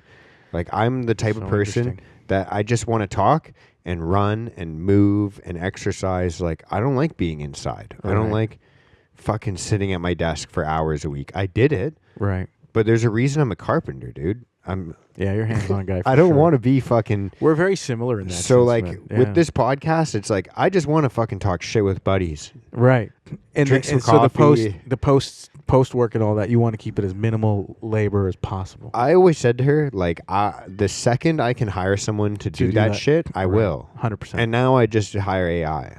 Which is that's where the world is going. You know, it's like, why am I fucking sitting and editing Right. when I could be out running? Okay. You know what I mean? Or like doing anything. Like I could be folding laundry. Addressing your log. I could be, like folding laundry. I could be cleaning the kitchen. I could be doing literally anything other than just sitting in a room looking at a fake light screen. But all those things that you named, isn't that why you have a girlfriend? No, yeah, but there's certain things there's certain things that she does a lot better than I do, but Like folding laundry. yeah, well, we just had that discussion this morning actually. Right. It was also the cooking. She's better at cooking. She's better at a lot Good. of things. Good, you've done it right. Yeah. But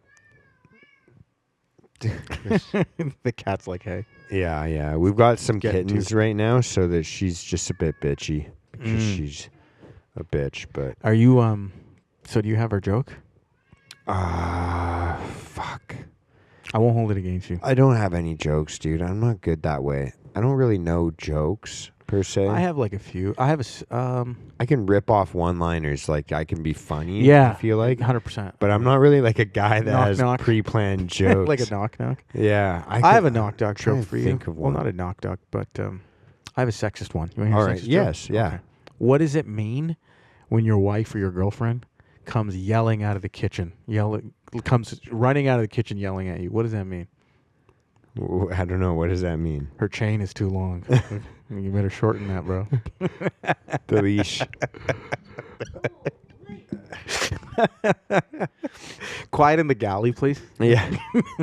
I thought that Sorry, that folks. in your culture you didn't need the chain. They were already scared to death of you. Yeah, but I live in Canada, right? So- Right. So you yeah. got to tone it down. Absolutely. I get you. Chains help out here. Yeah. It's a Yeah. nice reminder. Over there, the chain is in the mind. Yeah. Exactly. It's already been downloaded, so Yeah. makes it a little easier. It is interesting, hey? Yeah. So how are you getting ready for Christmas, man?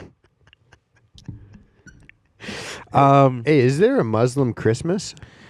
I famously, not famously, but I would usually explain. I like that every time you come on now, it's just I get to ask questions about Islam. It's great, yeah. We get to kind of like integrate. Now, I'm not by any means a Muslim spokesperson. I by could any chance, Google but- it, but I'll just take your word for it, dude. Good, because I don't lie. Yeah. It's a big, yeah. It's just my perspective. I but want it straight from the source. You I know? would. You don't call- go to an apple farm to get orange juice. See, you know what you're talking about, Right. And I am the source. Yeah. A reliable one. Yeah. Now here's the thing. But you couldn't even tell me about the rock, the black rock earlier. But that's more proof on my reliability in the sense that if I don't know, I will find out for you. But I'm not going to just lie. Could we do some research on that? We'll talk about that next time. Sure. I was just Oh, thinking are you about... talking about? Okay, you talking about the black cube in Mecca? Yeah. Okay, we can talk about that. I'll tell you what I know about that. Have you in a bit. kissed it? Oh, no, No. you said you haven't. No, been I haven't been there. But what was I saying? I forgot what I was going to say.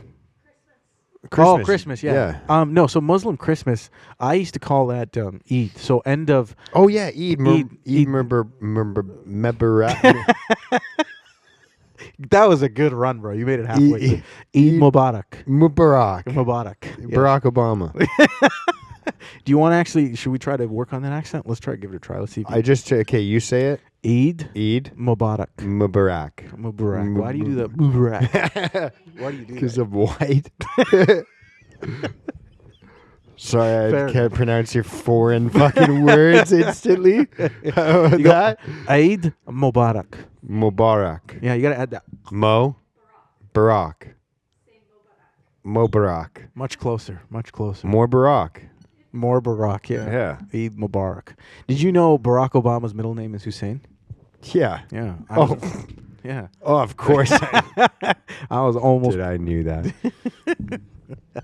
But apparently his real name is Barry Satoru or something like that. Barry. Barry's just Barry short Sorto. for Barack. Hey, did you know that he's also second actually cousins to longer George than W. Barack. Bush? That's what I heard too. So is like Brad Pitt or Interesting, something like that. It's hey? this giant like cult of power that's Like Brad Pitt somehow related to all of them too. Yeah, yeah. Yeah, so all the Hollywood. But yeah, no, hate to be his pool boy. Well, I mean, listen, that guy drowned, and he is black. He was swimming. So, they're not the greatest at swimming. Yeah, very dense bones, very strong. Wasn't it like a 4 foot deep? You could just like literally stand up Yeah, out of and the he's water. like 6 foot something. So Right. yeah, I don't know. That family don't swim in a shallow pool around them. Right. You know. Good But- weather for paddleboarding. Actually, no, it's a little cold for it. I right didn't now. know a black chef just likes to paddleboard all of a sudden. But who knows? I don't know, man. It's the only black guy that ever Yeah, just paddleboarded. in the back of his house. You know, Is that in the why little they hate pond. water? Is that a lot of weird things happen out there. But no, Muslim Christmas, I describe it as it's the end of Eid, end of Ramadan. Right. We have Eid, the first Eid, but there's more than one Eid, but that's the biggest Eid, which is the end of. When people, my friends and stuff, when I was a kid, used to ask me, he's like, "Oh, what is that?" I'm like, I would just say it's like our Muslim Christmas. Make things easy. Yeah. The neighbor across the street, the guy I told you about, he brought us chocolates last year. Okay, yeah. My mom He's the shit. Yeah, we kind of give some food out to our neighbors as well. My mom will make some biryani and like give it to our neighbor or whatnot. And yeah, that would be our. We don't put up trees or anything like that. No idol worship. Yeah, yeah. Yeah. Well, there is a weird black rock you guys like to rub your cheeks on and shit, but whatever. No idol worship inside the house. Yeah, I will tell you. Okay, so from what Inside the house, that's right. Yeah, So- not inside the house. so from what I understand, when we pray, the direction has to be in the direction of that black cube. Yeah. From You guys no matter don't where believe you in are. a globe?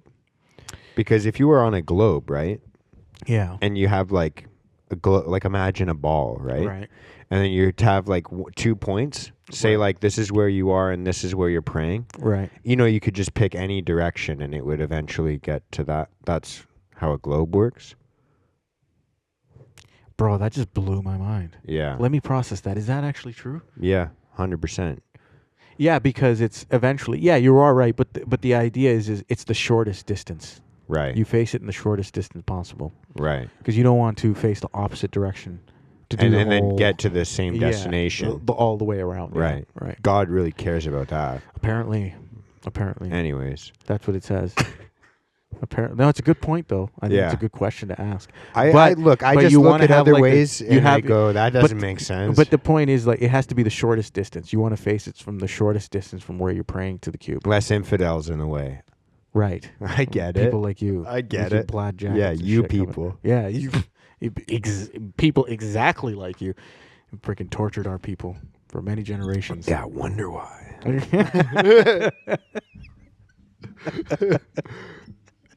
Yeah, I mean, you don't have to wonder too much, but no, okay. I gotta tell you about this. So since we're on the topic, I heard this crazy. So you know how people have been saying like the Jews did 9/11. Mhm. It's one of the conspiracy theories. Oh, to they're try to just great at explain. dancing. Have you seen that clip? No, No, never mind. no, I didn't see that. Oh, We'll go Okay, we'll come back to. let people look up. Is it dreidel? No. Okay.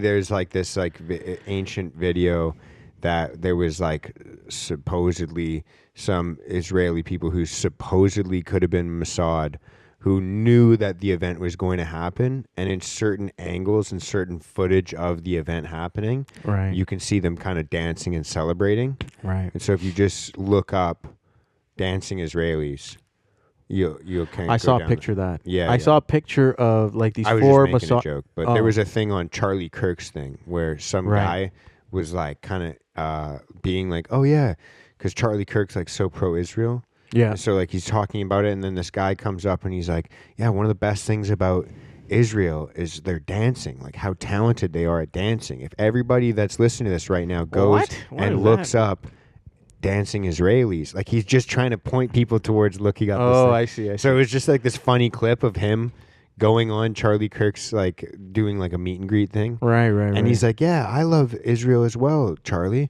Like, I really love the way that they dance. If everyone goes and looks up dancing Israelis, they'll be able to see exactly what I'm talking about." Right. And he's just like trying to get people to look into it. I guess they did.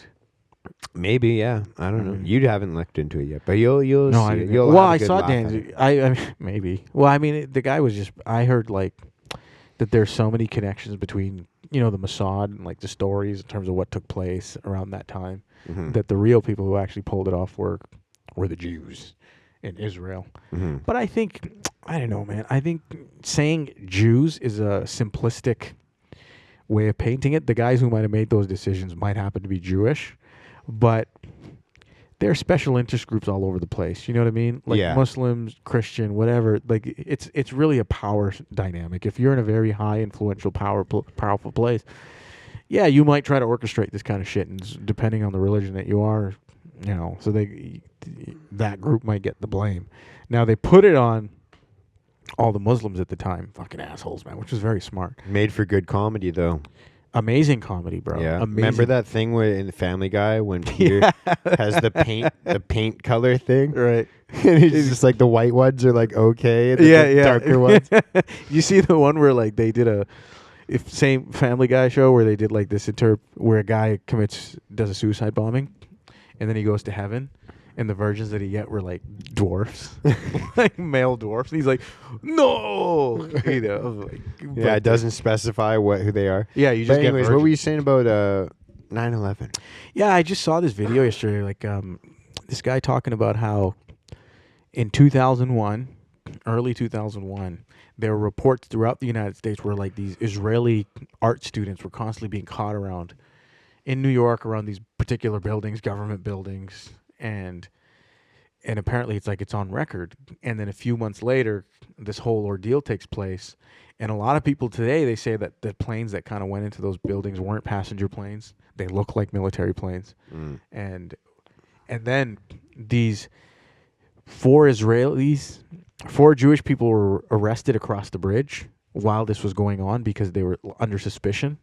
And there's a picture of five guys who were dancing, who were jumping and dancing. Yeah, dancing. And they had an Israeli flag. They were without shirts, but they were like with their military pants. And in the background is one of the World Trade Center buildings on fire. Yeah, that's exactly what I'm referencing. Oh, okay, yeah. I did see that. I I saw the picture, but I didn't actually see them dancing.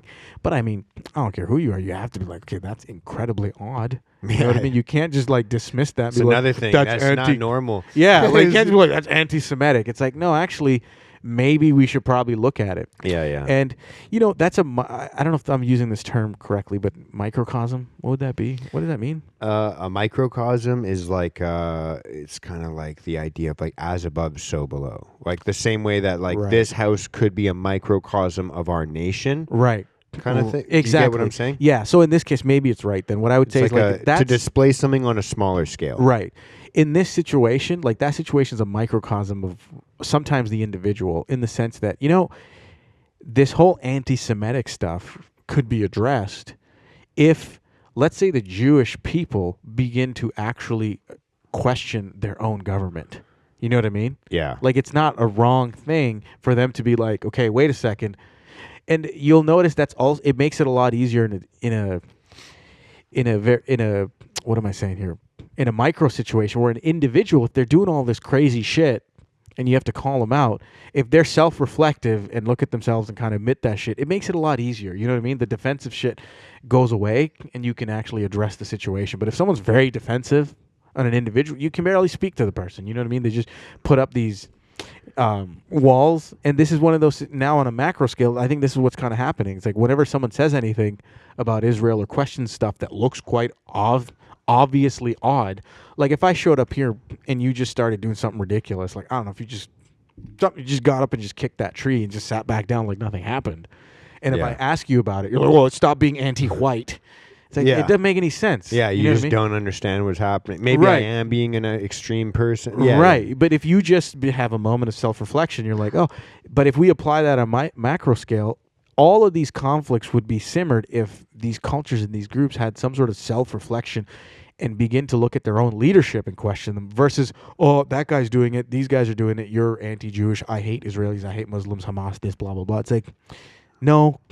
Maybe if we just look at ourselves for a second, if the Jewish people are like, okay, hey, what these people are saying, it seems like there's some evidence here Can we actually question the Mossad? Did we actually do this? Yeah, yeah. And if we did, why? Let's let it come to light. Yeah, yeah. You know? I think that that's the reason why, like countries and different things, like I genuinely believe that that's part of the reason why they were created, because then you could separate, or there would be less separation between the corrupt people and the regular people in that country. And what I mean by that is, like, when you think of Canada, Right. you have a certain idea of what you think Canada is because you're Canadian.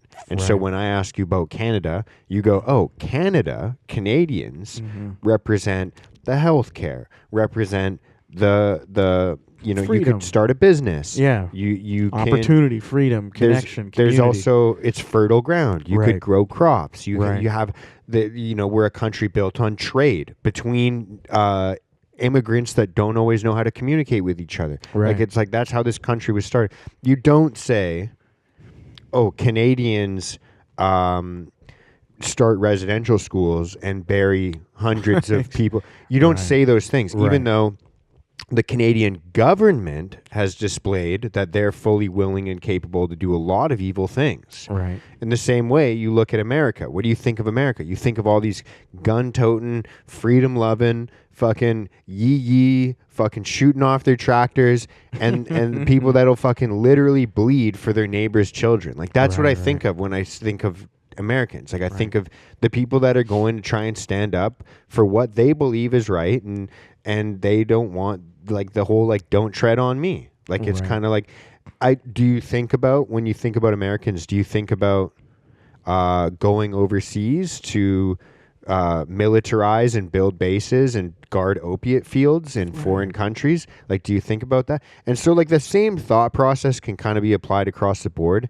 And so, like, when people are like, oh, the Jews, the Israelis, the Israelis. It's easy to hear that as Right. like, oh, you hate Jewish people, or Right. oh, you hate Israeli people. But it's like, if you ask me, Right. I hate their government.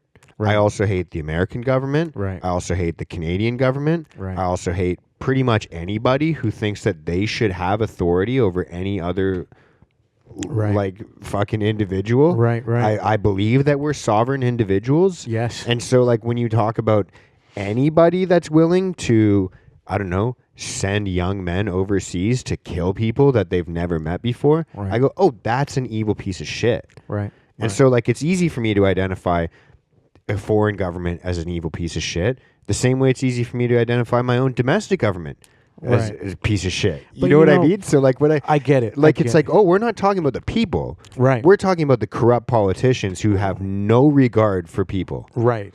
Right. And they don't give a fuck. But you know how you meet individual people and you go by base, like, person to person. You know, like, just because they are particular, like, for example, like, I'm Muslim, right? Yeah. And you've heard some things about Islam or whatever.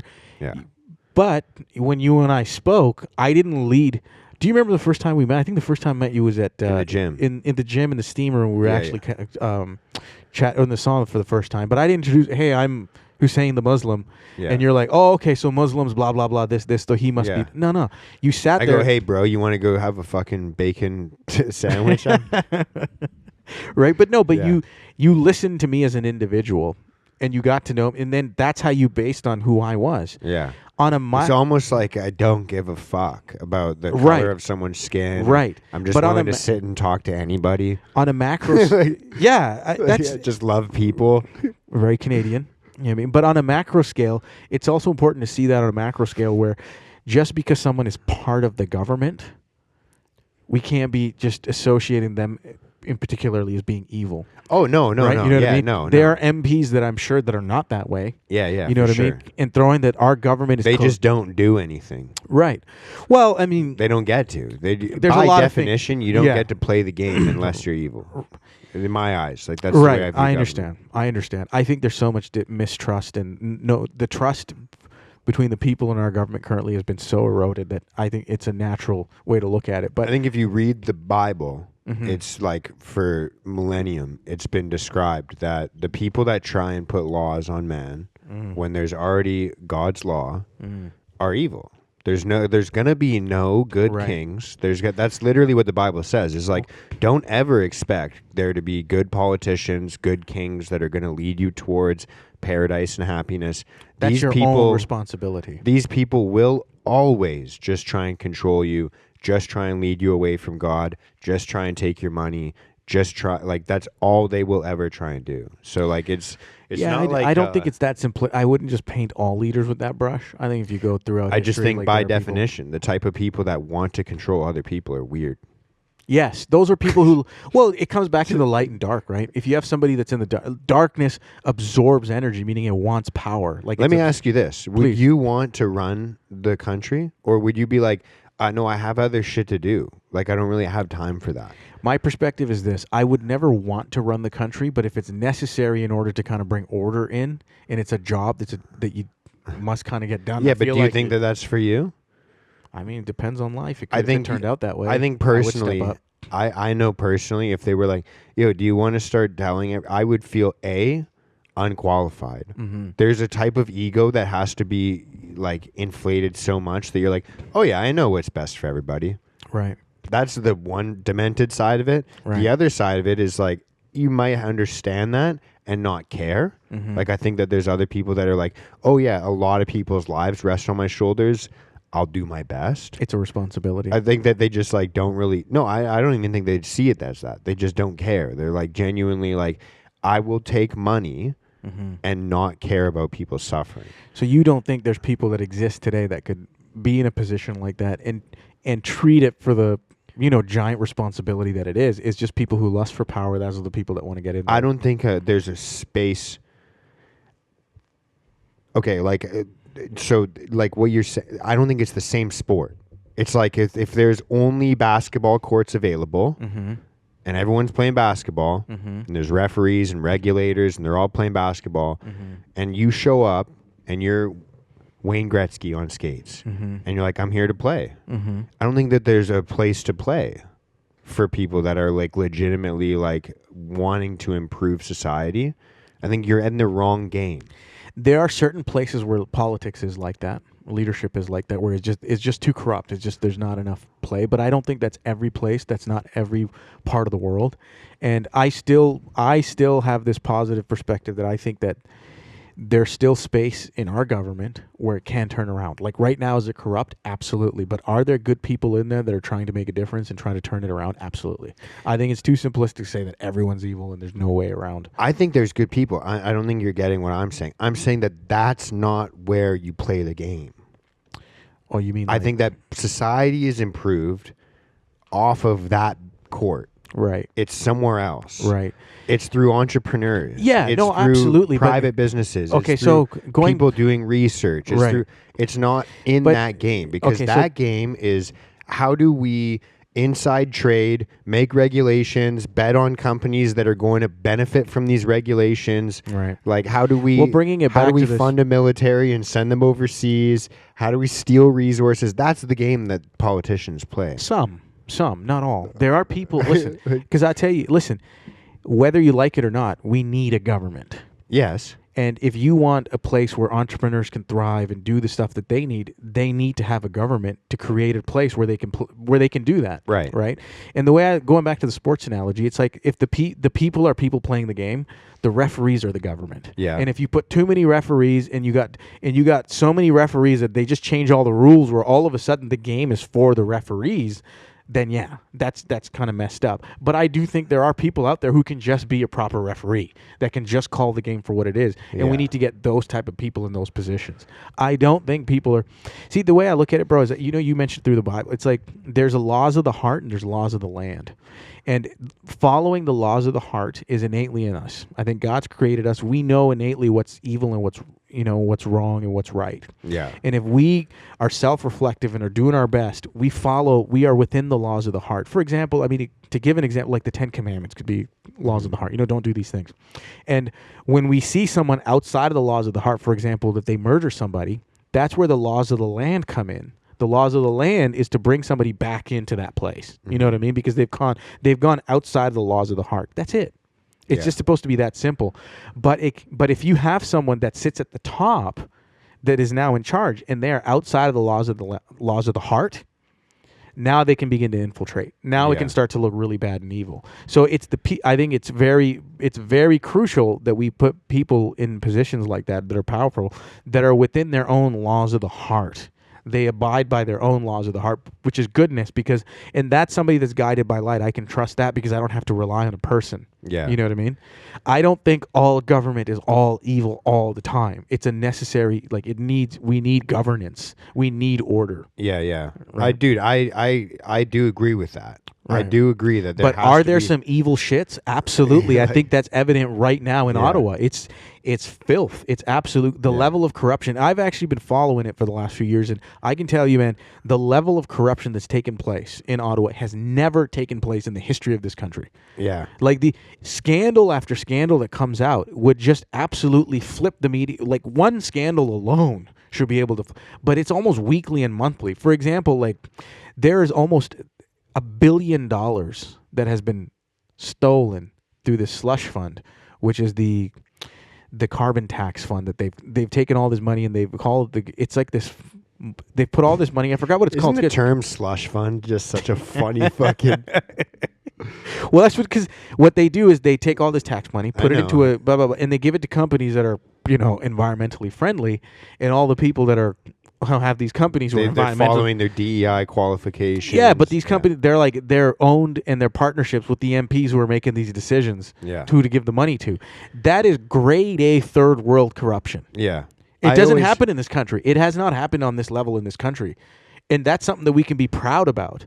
But we have lost national identity. We have no idea about what the things that we stand for. And that's why when this stuff happens right now, it's so easy to fall into this type of perspective. Well, it's like politics is all evil. This is what happens. It's all corruption. It's like, well, maybe in other parts of the world, but there's actually a sense of order that exists. And there are people that are trying to push back and fight back and bring that back into place. Yeah, I take that perspective because I feel as though it's almost like it's just misguided and misdirected energy. I think that there's no real evidence that in my eyes, I've never had my life drastically improve and gone, oh, that was because of the government. Right, but that's not. Do you know what I mean? Right, but that's not the government's job. It's not to drastically improve your life. It's to provide you a place where you can improve your own life. Right. And the only thing that can happen, which is, well, yes, in a spiritual sense, yes, but we still live on Earth in a material world, and there are rules here, and it's to referee a place where opportunity is equal, and you can go out there and try to create a life for yourself. Yeah, yeah. Right? They're not going to prove it for you. But they can destroy it for you. They can destroy that place that exists where right now you and I can go out there, we can go get a job, we can try to save money, we can do all these things. Our institutions still function. Like there's police, you can still feel safe. Yeah. It can't get any better than that, but it can get worse. Yeah, and that's for what sure. you want to try to preserve. It could definitely get better than it is right now. Of course, because it's gotten worse. Yeah. You know what I mean? But peak state of government is where you're not actually paying too close attention to it because we don't need to. Governance shouldn't be, you know what I mean? Like if you watch a sport and the referees are the center of the story, the game, there's something wrong with that game that day. You know what I mean? Well, you have referees refereeing other referees, and you're like, exactly. I just want to watch the guy play the sport. Why exactly. And right now, people just want to live their life. That is the sport that we play. It's living our life. But the referees are too involved. They've just jammed the game. There's too much regulations. The rules don't make sense anymore. And what you're finding is the game seems to just produce results for the referees. And that's the problem. You know what I mean? But we have to maintain. I don't care. Me personally, my perspective is this. I don't care how bad it gets. You have to have this perspective that it can always get better. Because if you don't, what are you living for? Yeah. You know what I mean? Like, you can't just give up. Yeah, for sure. Right. No, but that's what I'm saying is I think that there is definitely like improvements to be made and they're possible. I don't think that that's where the improvements are made. I just think that that's the losing game of like, let's dump our focus and energy into this. Because it's also like, dude, if you look at any like improvements in society and like the betterness of life in general, right? Does it happen through politics or does it happen through different people just like, I'm going to contribute something. Right. I'm going to build something. I'm going to create something. I 100% agree. All of advancements in life, in society, I think comes through entrepreneurship. All of our, like, think about it, the internet that you have, the homes that you have, everything that you have, it comes because there was a free market, and the market decides what we want and the standard of living that we want to have. And there's people who innovate and come out and they get rewarded for these innovations.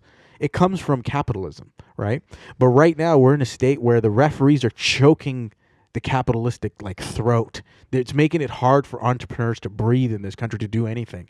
That needs to change. Yeah, yeah. You know what I mean? That needs to 100%. change immediately, because the people who can advance aren't going to be able to do so anymore.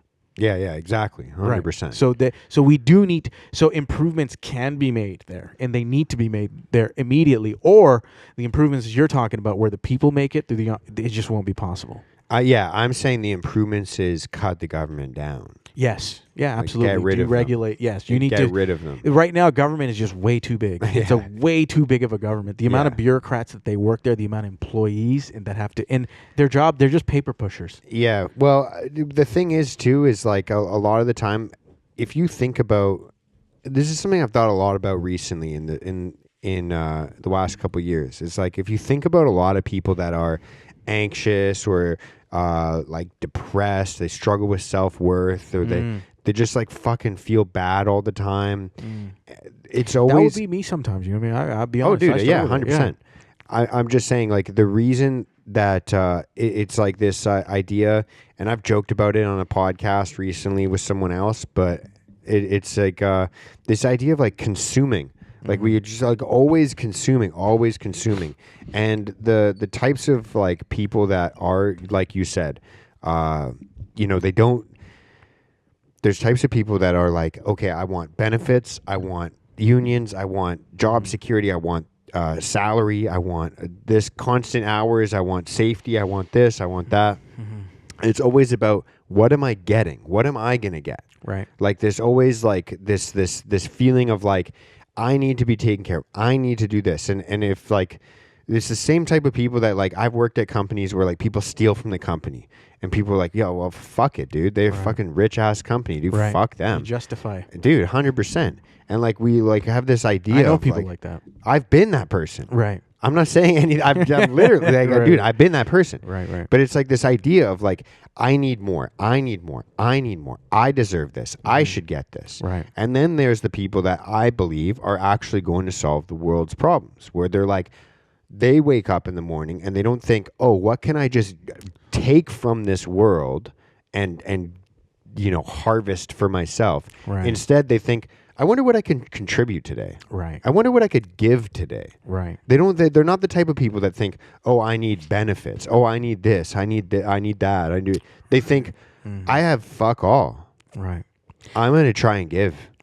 Yeah. Anyways, I'm going to try and, whether it's build something Right. or think of something, a solution for something, it comes from this essence, this nature of, I'm going to create. I'm going to give. Right. I'm not going to just take all the time like a glutton. Yeah. No, I agree with you, but I'm going to push back on this just a little bit on this, which I had that perspective. And I think now, having matured and aged a little bit and gone through what I've gone through, is that I think that there's got to be a bit of a balance within the individual. I used to think that like that too, where I was swung all the way to the other side, which was, I'm constantly thinking, okay, the only way I can solve or create a solution is by always thinking about what I can contribute. What am I doing in this situation? What can I give? What can I give? What can I give? And what that does is sometimes you might, if you're constantly giving and you're out of balance in that state, you will fall into this place where you kind of get taken advantage of. Mm-hmm. You know what I mean? Where other takers recognize that and they come around and, well, this guy just gives, let me just take. And if you're not watching out for yourself, where you're not keeping track of what you can take, you get taken advantage of, and then you fall into like this state of bitterness. This is I guess I'm kind of giving like what I've gone through recently in the last year or so. I became a very bitter person in that sense. I was actually very mad, and I swung almost swung the other side. Like I wanted to do these things where I just wanted to take all the time, but I knew better than that, and I just kind of realized it is a balance, though. You know what I mean? There has to be a balance in the sense that consumption and production, because consumption breeds production. And I don't think consumerism is this terrible thing if it's balanced. You know what I mean? A lot of people talk, well, consumerism is blah, blah, blah, it's bad. It's like, Is it really? Is it really consumerism? Because if you have a consumerism, if a consumer like type of society, then that means there's got to be production on the other side to feed it. Yeah. And production, and when you got people producing, if it's balanced out, it creates a good wheel. It's like a yin and a yang situation. Mm-hmm. But when it falls out of balance, that's what happens. And believe it or not, just thinking about what can I give, what can I produce, what can I constantly give, if it's out of balance, that can also be a negative, I think. Yeah, I think that there's definitely the types of kooks that'll fucking drive themselves into unhealthy behaviors and right here. Right? Like it's like kind of like if you're always producing, but it is kind of like have you heard of the book Atlas Shrugged? No. Oh, dude. I'm not as red as you are. It's it's a book about do you know what Sisyphus is? A Greek sounds god. like syphilis, but no. It does. It does. That's what I thought it was at Right. first. But he's this There's a Greek god called syphilis? Sisyphus. Sisyphus, I see. And I can't remember what he does because I don't give a fuck about other people's god. No, I'm just joking. But he does this thing. I can't remember what he does. He basically does. He's like one of those gods that like he steals Law from. strike him down. Yeah, he steals from other gods to. He's a peasant. He embezzles. Okay, let me Syphilis embezzles. Let me just say that what a fucking okay. What does let me embezzle mean? listen, and I'll I'm fucking sorry. tell Okay. you. Okay. Quiet from the He galley, steals. please. Yeah. This is why I said get her a burqa, bro. I'm just kidding. He steals something from the gods Right. and gives it to humans. And Right. part of his punishment is that every single day he's going to carry an atlas, the big round stone that you see strongmen lift. Right. That's called an atlas. He's going to carry this atlas and roll it up a hill every day. And at the end of the day, the ball gets rolled back down. And so his existence, his punishment for what he did for humankind, Right. is that he will eternally work. Gotcha. This labor that will never end, and he does it in self-sacrifice. He's kind of like a martyr kind of god type Gotcha. of person. Gotcha. But he's not important. Just to understand the metaphor of the book, Atlas Shrugged is written by a lady named Ayn Rand, who was somebody that escaped. Like she was an author. A philosophical author in the Soviet Union, and so there's a lot of her stuff is like viewed as super far right, extreme stuff. Of course. There's this In book, a communist society. yeah. There's this book that she's written called Atlas Shrugged, Right. and so the theme of the book is if Sisyphus were to look at the atlas and just shrug and be like, "Fuck it, I'm not doing this anymore," and so the whole book is about what would happen in society if everybody that you'd say like would be like the quote unquote top producers in the world, if they all just at some point were like, it's not worth it anymore. Like, you guys regulate the fuck out of everything. You condemn me for being the most successful. You fucking expect me to just give all the fucking time. And anytime I enjoy any fruits of my labors, Right. like it's like I'm the most evil person in the world. Right. And like you don't see the 12-hour, 16-hour days where I'm sleeping in the office, killing Bro. myself, the family I don't have, the Right. spouse that left me, Right. all these things. Like so it's the book is about if everybody in the world that makes these sacrifices to better society was just like, fuck it. I'm not doing this anymore. It's Right. not worth it for me. Right. And So watch true, man.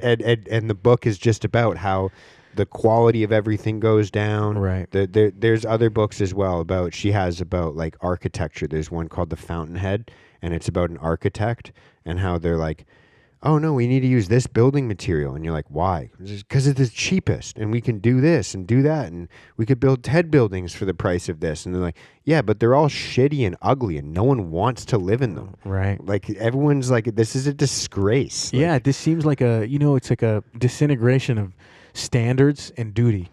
yeah. You know, like when you let go of it. Because what she talks about, Atlas Shrugged, like the story that you gave. It's a good audiobook. It's Right. 52 hours if you listen to it God damn. at regular pace. God damn, But really? dude, it's That's a long book, bro. because it's How many pages? it's a woman telling the story.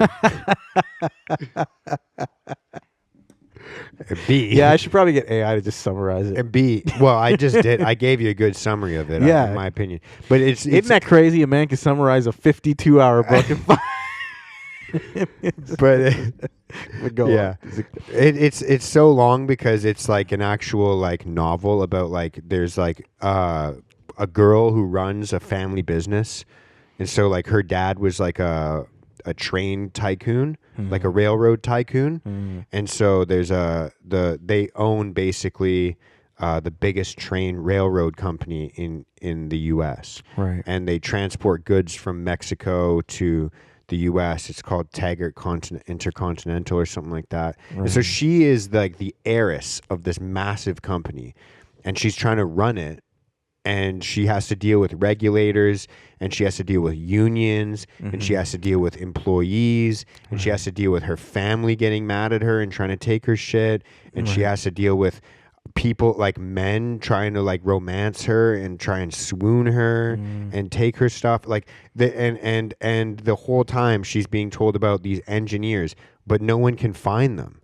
And you're like, well, there was this guy that built this copper mine, and his copper mine was producing like 6 times the amount of copper for way less the price. And it's like, whatever happened to him? He got out of the business. How come? Well, they started unions down there, and like da-da-da-da-da. And so it's a long story because there's a lot of character development and a lot of like weird connections.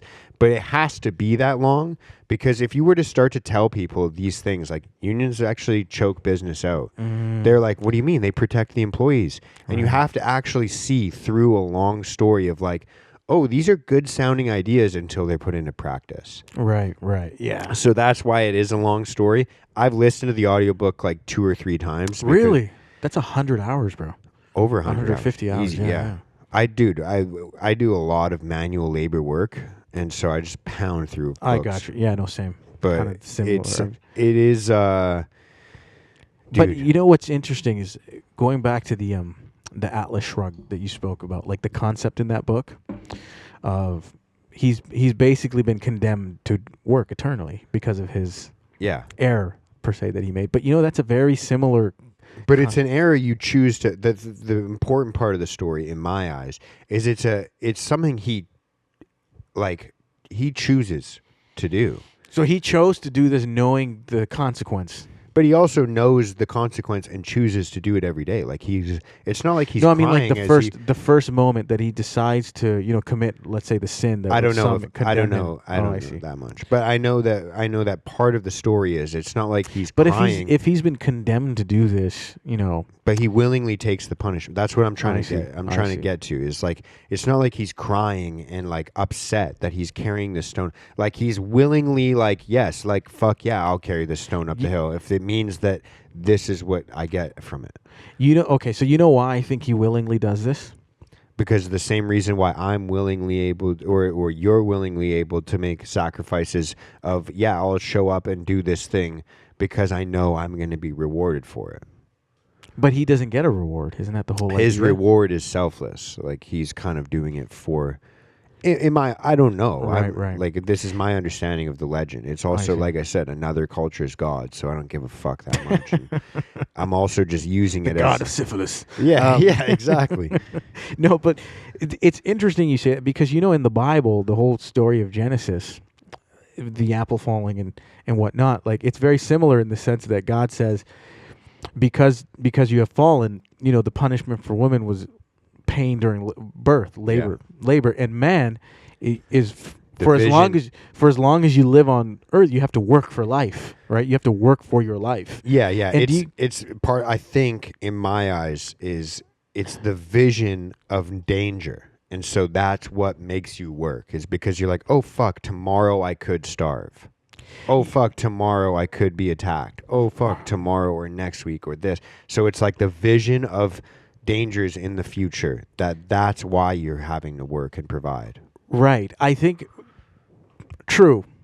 From my perspective, the way I don't know if it's the way I see, but the way I guess I'll explain it is that it's kind of like when that punishment was condemned on demand, that you have to work forever. Because before that, man had perfect peace. Right. He didn't have to do any of that stuff. Yeah.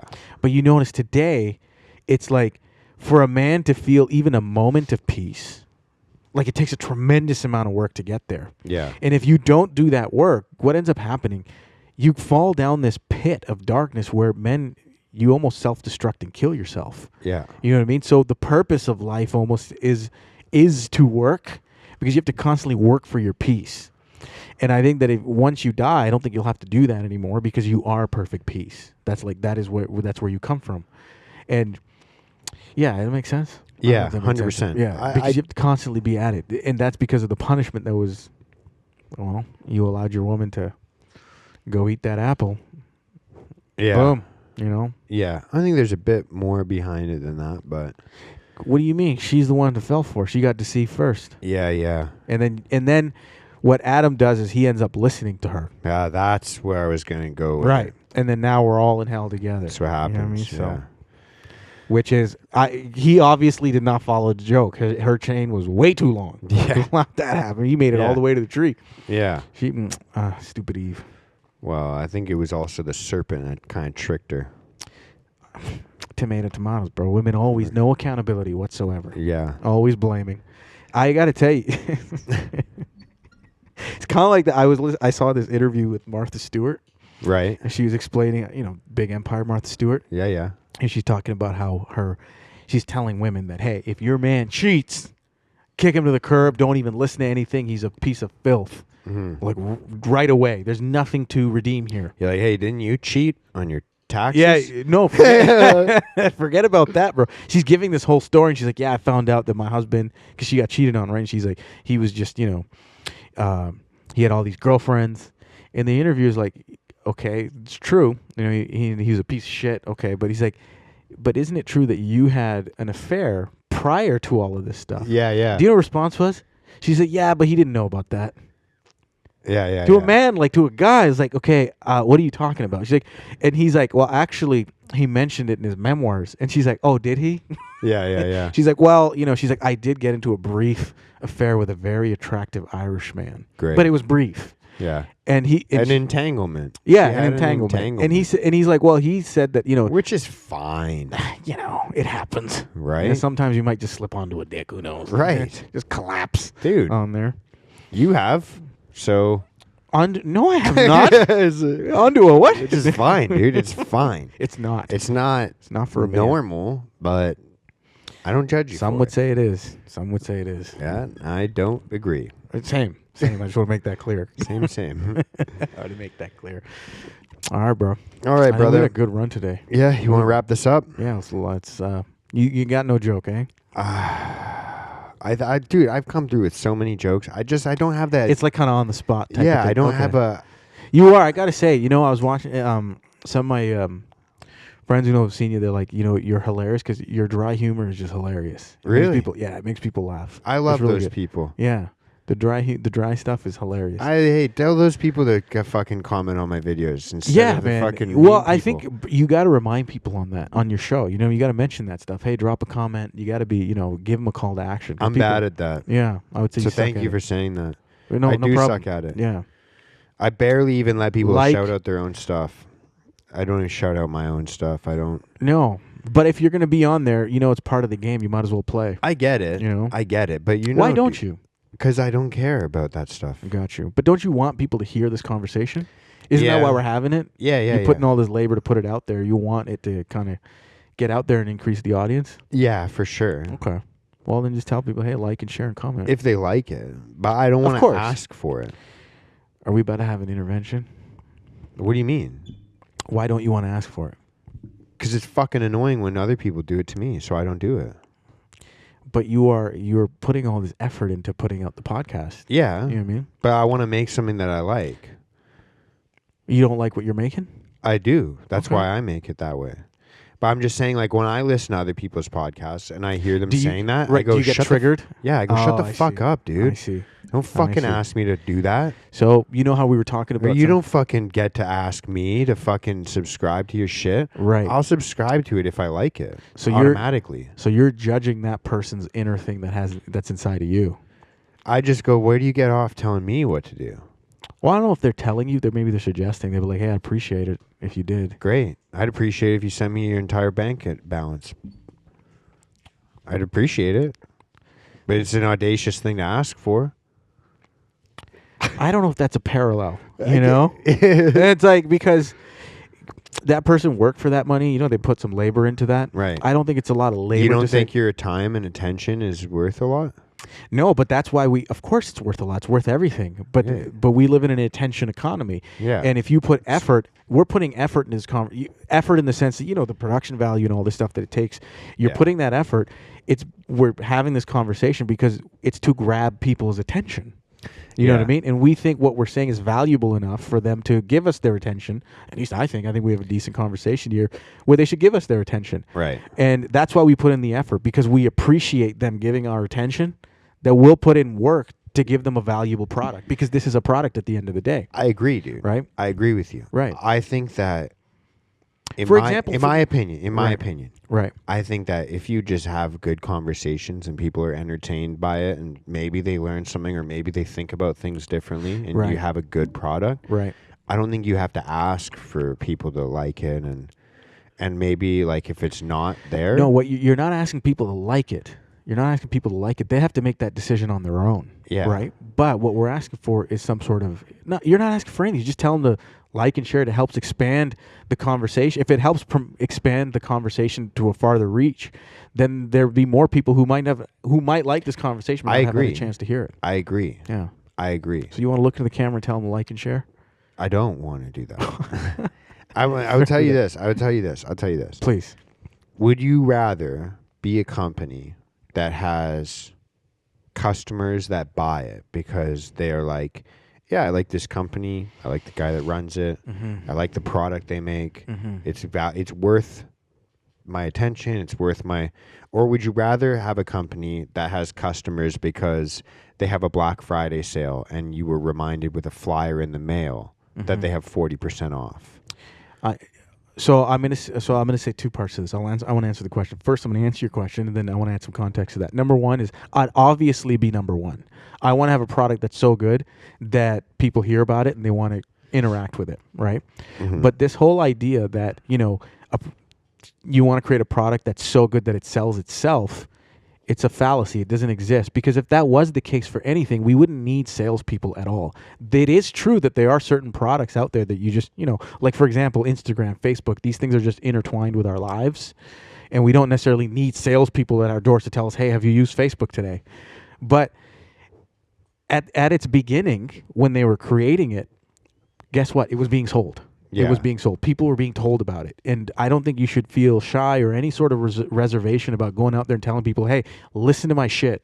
You should listen to it. Yeah, I guess I do that. I just, I don't know. I don't know how to explain it. It just kind of feels inauthentic. It kind of feels weird. And a lot of it is just like the idea behind it is like the social media algorithms and shit like that. Well, you have to understand. Sorry, go ahead. One thing I was just going to say, one thing I've noticed is that social media, in my eyes, is, and this is going to sound so funny and weird and vulgar and obvious, but it's kind of just fake and gay at this point. Social media? Yeah. And I think that people are like convinced themselves, I actually hate social media, but I just do it because of this or because of that, or it helps me, whatever lie they tell themselves. It helps me connect with my friends. It helps me build my business. It helps me do this, do that. Dude, I have, like I said, fully automated my social media at this point. I don't, literally don't post anything. I don't even make my posts on my phone anymore. Right. I do it through my computer. Like, I don't fucking connect with that side.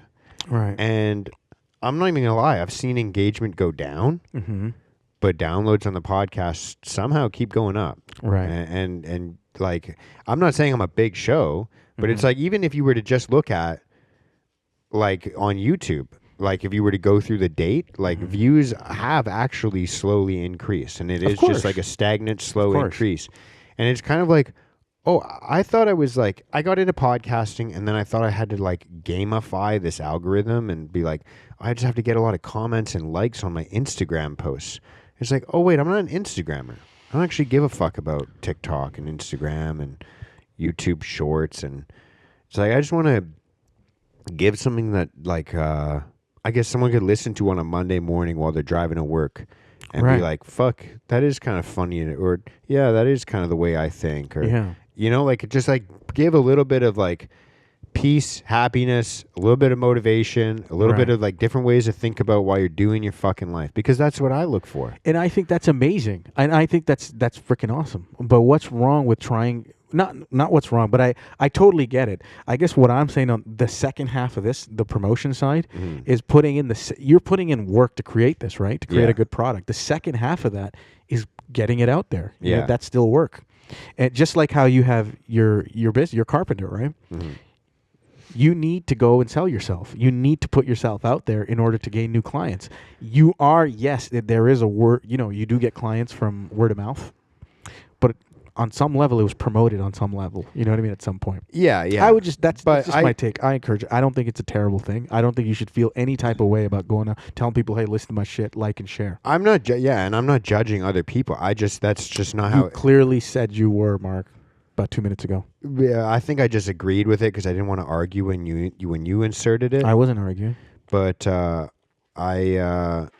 not a judgment. It's more of like it just like it seems inconvenient and annoying in the same way that like that's a judgment. Even with well, sure, but in the same way that like even with the construction company, it's not like I have business cards. I don't walk around the mall being like, hey, if you need a renovation, I'm literally the best, and you should fucking tell everybody, and you should follow my company on Instagram. Why not? Because I think that's fucking braggadocious and annoying, and I just do good quality work, and when people see the work, they go, hey, where'd you get that done?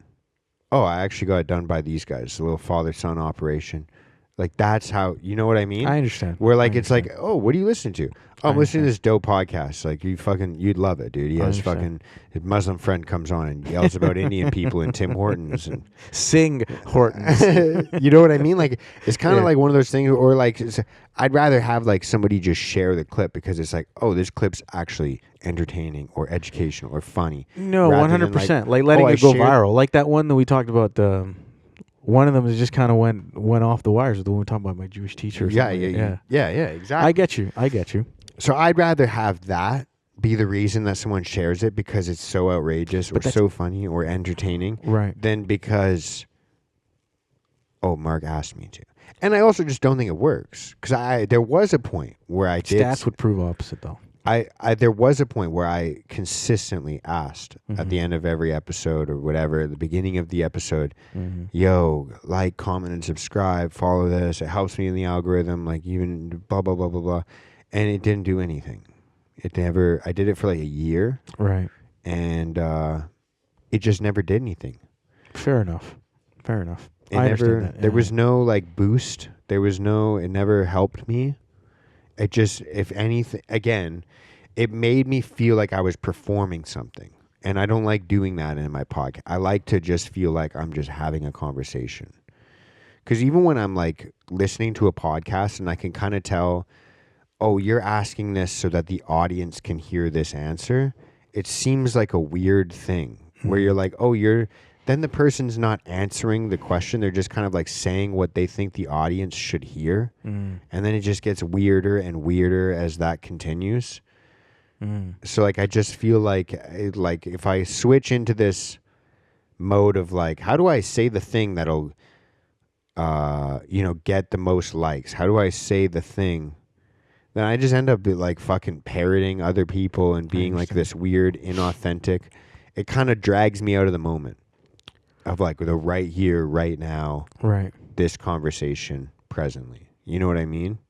Yes. It's also weird to think about people listening to a conversation. You know what I mean? As that's quite the statement, considering as evident as it is, because you're like, oh, this is a podcast. It's going to go up.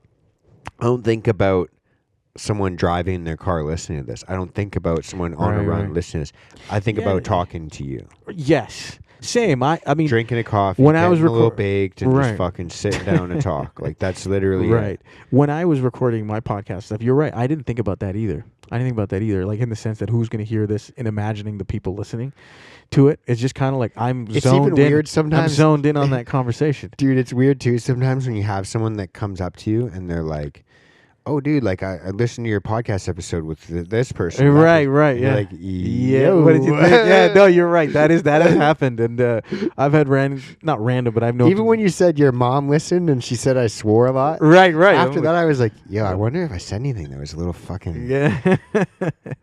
Yeah, no, I think the reason why I was saying what I was saying, I imagine, because this is the media space, right? Getting into the media space and getting to the media business, for me, I've come to realize I really did have that perspective that you had, which is that the product itself should sell itself. Yeah. It should do that, but it won't. You should get it to a point where you think, okay, if somebody saw this, they'd be like, I just like the product on its own.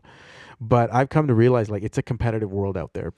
Everybody's vying for your attention. Attention is the most important commodity on planet Earth right now. Everywhere you go, people realize it's the most important thing, except the people who have it, which is their own. You know what I mean? And it's just being consumed. So because it's the most important commodity right now, people are competing for it. And in order to compete, you got to get out there. You got to do what you got to do to try to get in the game.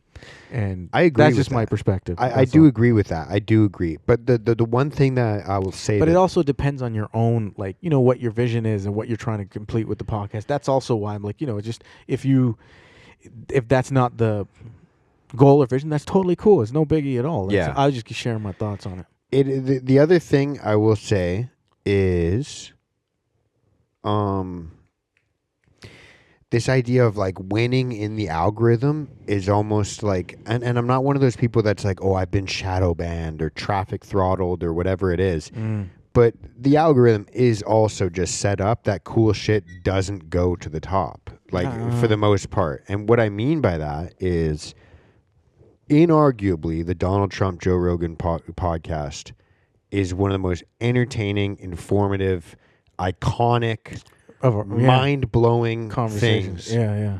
And YouTube throttled it, whether they're willing to admit it or not. There was like a section of time. It's fixed now. Yeah. But there was a section of time where if you searched Donald Trump, Joe Rogan, that should inarguably be, the episode should be at the very top. Right. But it wasn't that. Right. And it's like, well, why is that? Well, maybe it's Joe Rogan being censored. Maybe it's Trump being censored. Right. Maybe it's both, probably. But it's also like, but okay, so what? I'm going to be more successful than Joe at dodging that? Like, there's no fucking chance. Well, I mean, you can't. After you come on and talk about dancing Israelis and fucking Indians stinking up Tim Hortons and fucking... Well, that's why it's got a chance to go viral, because we're not that big yet. You know what I mean? No, that's what I'm saying is like there's no chance. But the thing is, you can't be... You can, obviously. I'm not saying how to... But I just don't look at it that way, in the sense, because you also have to consider that it was also averaging 1 million views an hour, which is the most that a podcast, when it got initially released. I was kind of sitting there and watching, refreshing. So you're saying it's unthrottleable? At a certain, sure, it was throttled, but at a certain level, because the conversation was important enough, the market will decide that. You know what I mean? The market decides. It was. So there you go. That's why you don't have to ask for likes and comments and shit. No, you do. I see where we're going now. This is tomatoes. I mean, Joe has a promotional team. You know what I mean? No, he doesn't. It's just him and Jamie, dude. Of course. Yeah, you're right. No, not. They go out there and, well, when you get signed on Spotify, Spotify does a lot of promotion for you. Yeah. And you need that promotion. But the reason why it became slightly unthrottleable, if that's a real word, is because by up to that point, there was a promotion team pushing out his stuff where it became big enough that when he finally did have this iconic conversation, there was some level of pushback. You know what I mean? He had enough of an audience where, as much as they tried to, it didn't necessarily work all the way through and through. And on X, it wasn't throttled. It got millions and millions of views. Yeah. You know what I mean? So you got to kind of push back on that. You can't just be like, it's so hard, blah, blah, blah. It's like, I don't necessarily take that perspective either. Yeah. I just, I don't know where I lie, man. But if you're listening to this, good. If you guys are still listening to this, let's put this to the test. Yeah, for this one, before they put a short clip on this where just this part of the conversation out there, and let's get people to drop their comments on this. I want to know what people actually think about this. Like, do they feel like if you were to tell them, hey, like and share, do they feel like the way that you would, in the sense that, oh, this person's asking me, I don't want to? Some of the stuff that you were saying. Or maybe they don't care. They're so desensitized and they're like, whatever, everyone does it. Okay, so you want me to clip this right now and ask people, does it piss anyone else off? Or does it? Yeah, when someone's saying like, "Hey, like and share my shit." Does it piss people off? Does that piss you guys off? Is that a aggressive sales move, a pushy sales move type of deal? Is it audacious? Because that's a big word. Is it flabbergasting to do that? For my audience, those words might feel a little too big, so slow down. Yeah. The definition. Flabbergasted. Is that flabbergasted is it flabbergasted surprised? Well, that's the thing. Like, is it astonishing when someone says, "Can you like, comment, and subscribe on this?" No, because listen. No, I'm just saying is that for the clip, for the people. If you're listening to this at home, what do you think? Let us know. Digital media today is nothing. It's just a new form of community and connecting. Like this type of people getting together. I think it's kind of existed throughout history, but maybe back in the day it was in person. You know what I mean? But this type of community and engagement's always been around. I think humans have always kind of been the same. Yeah. You know.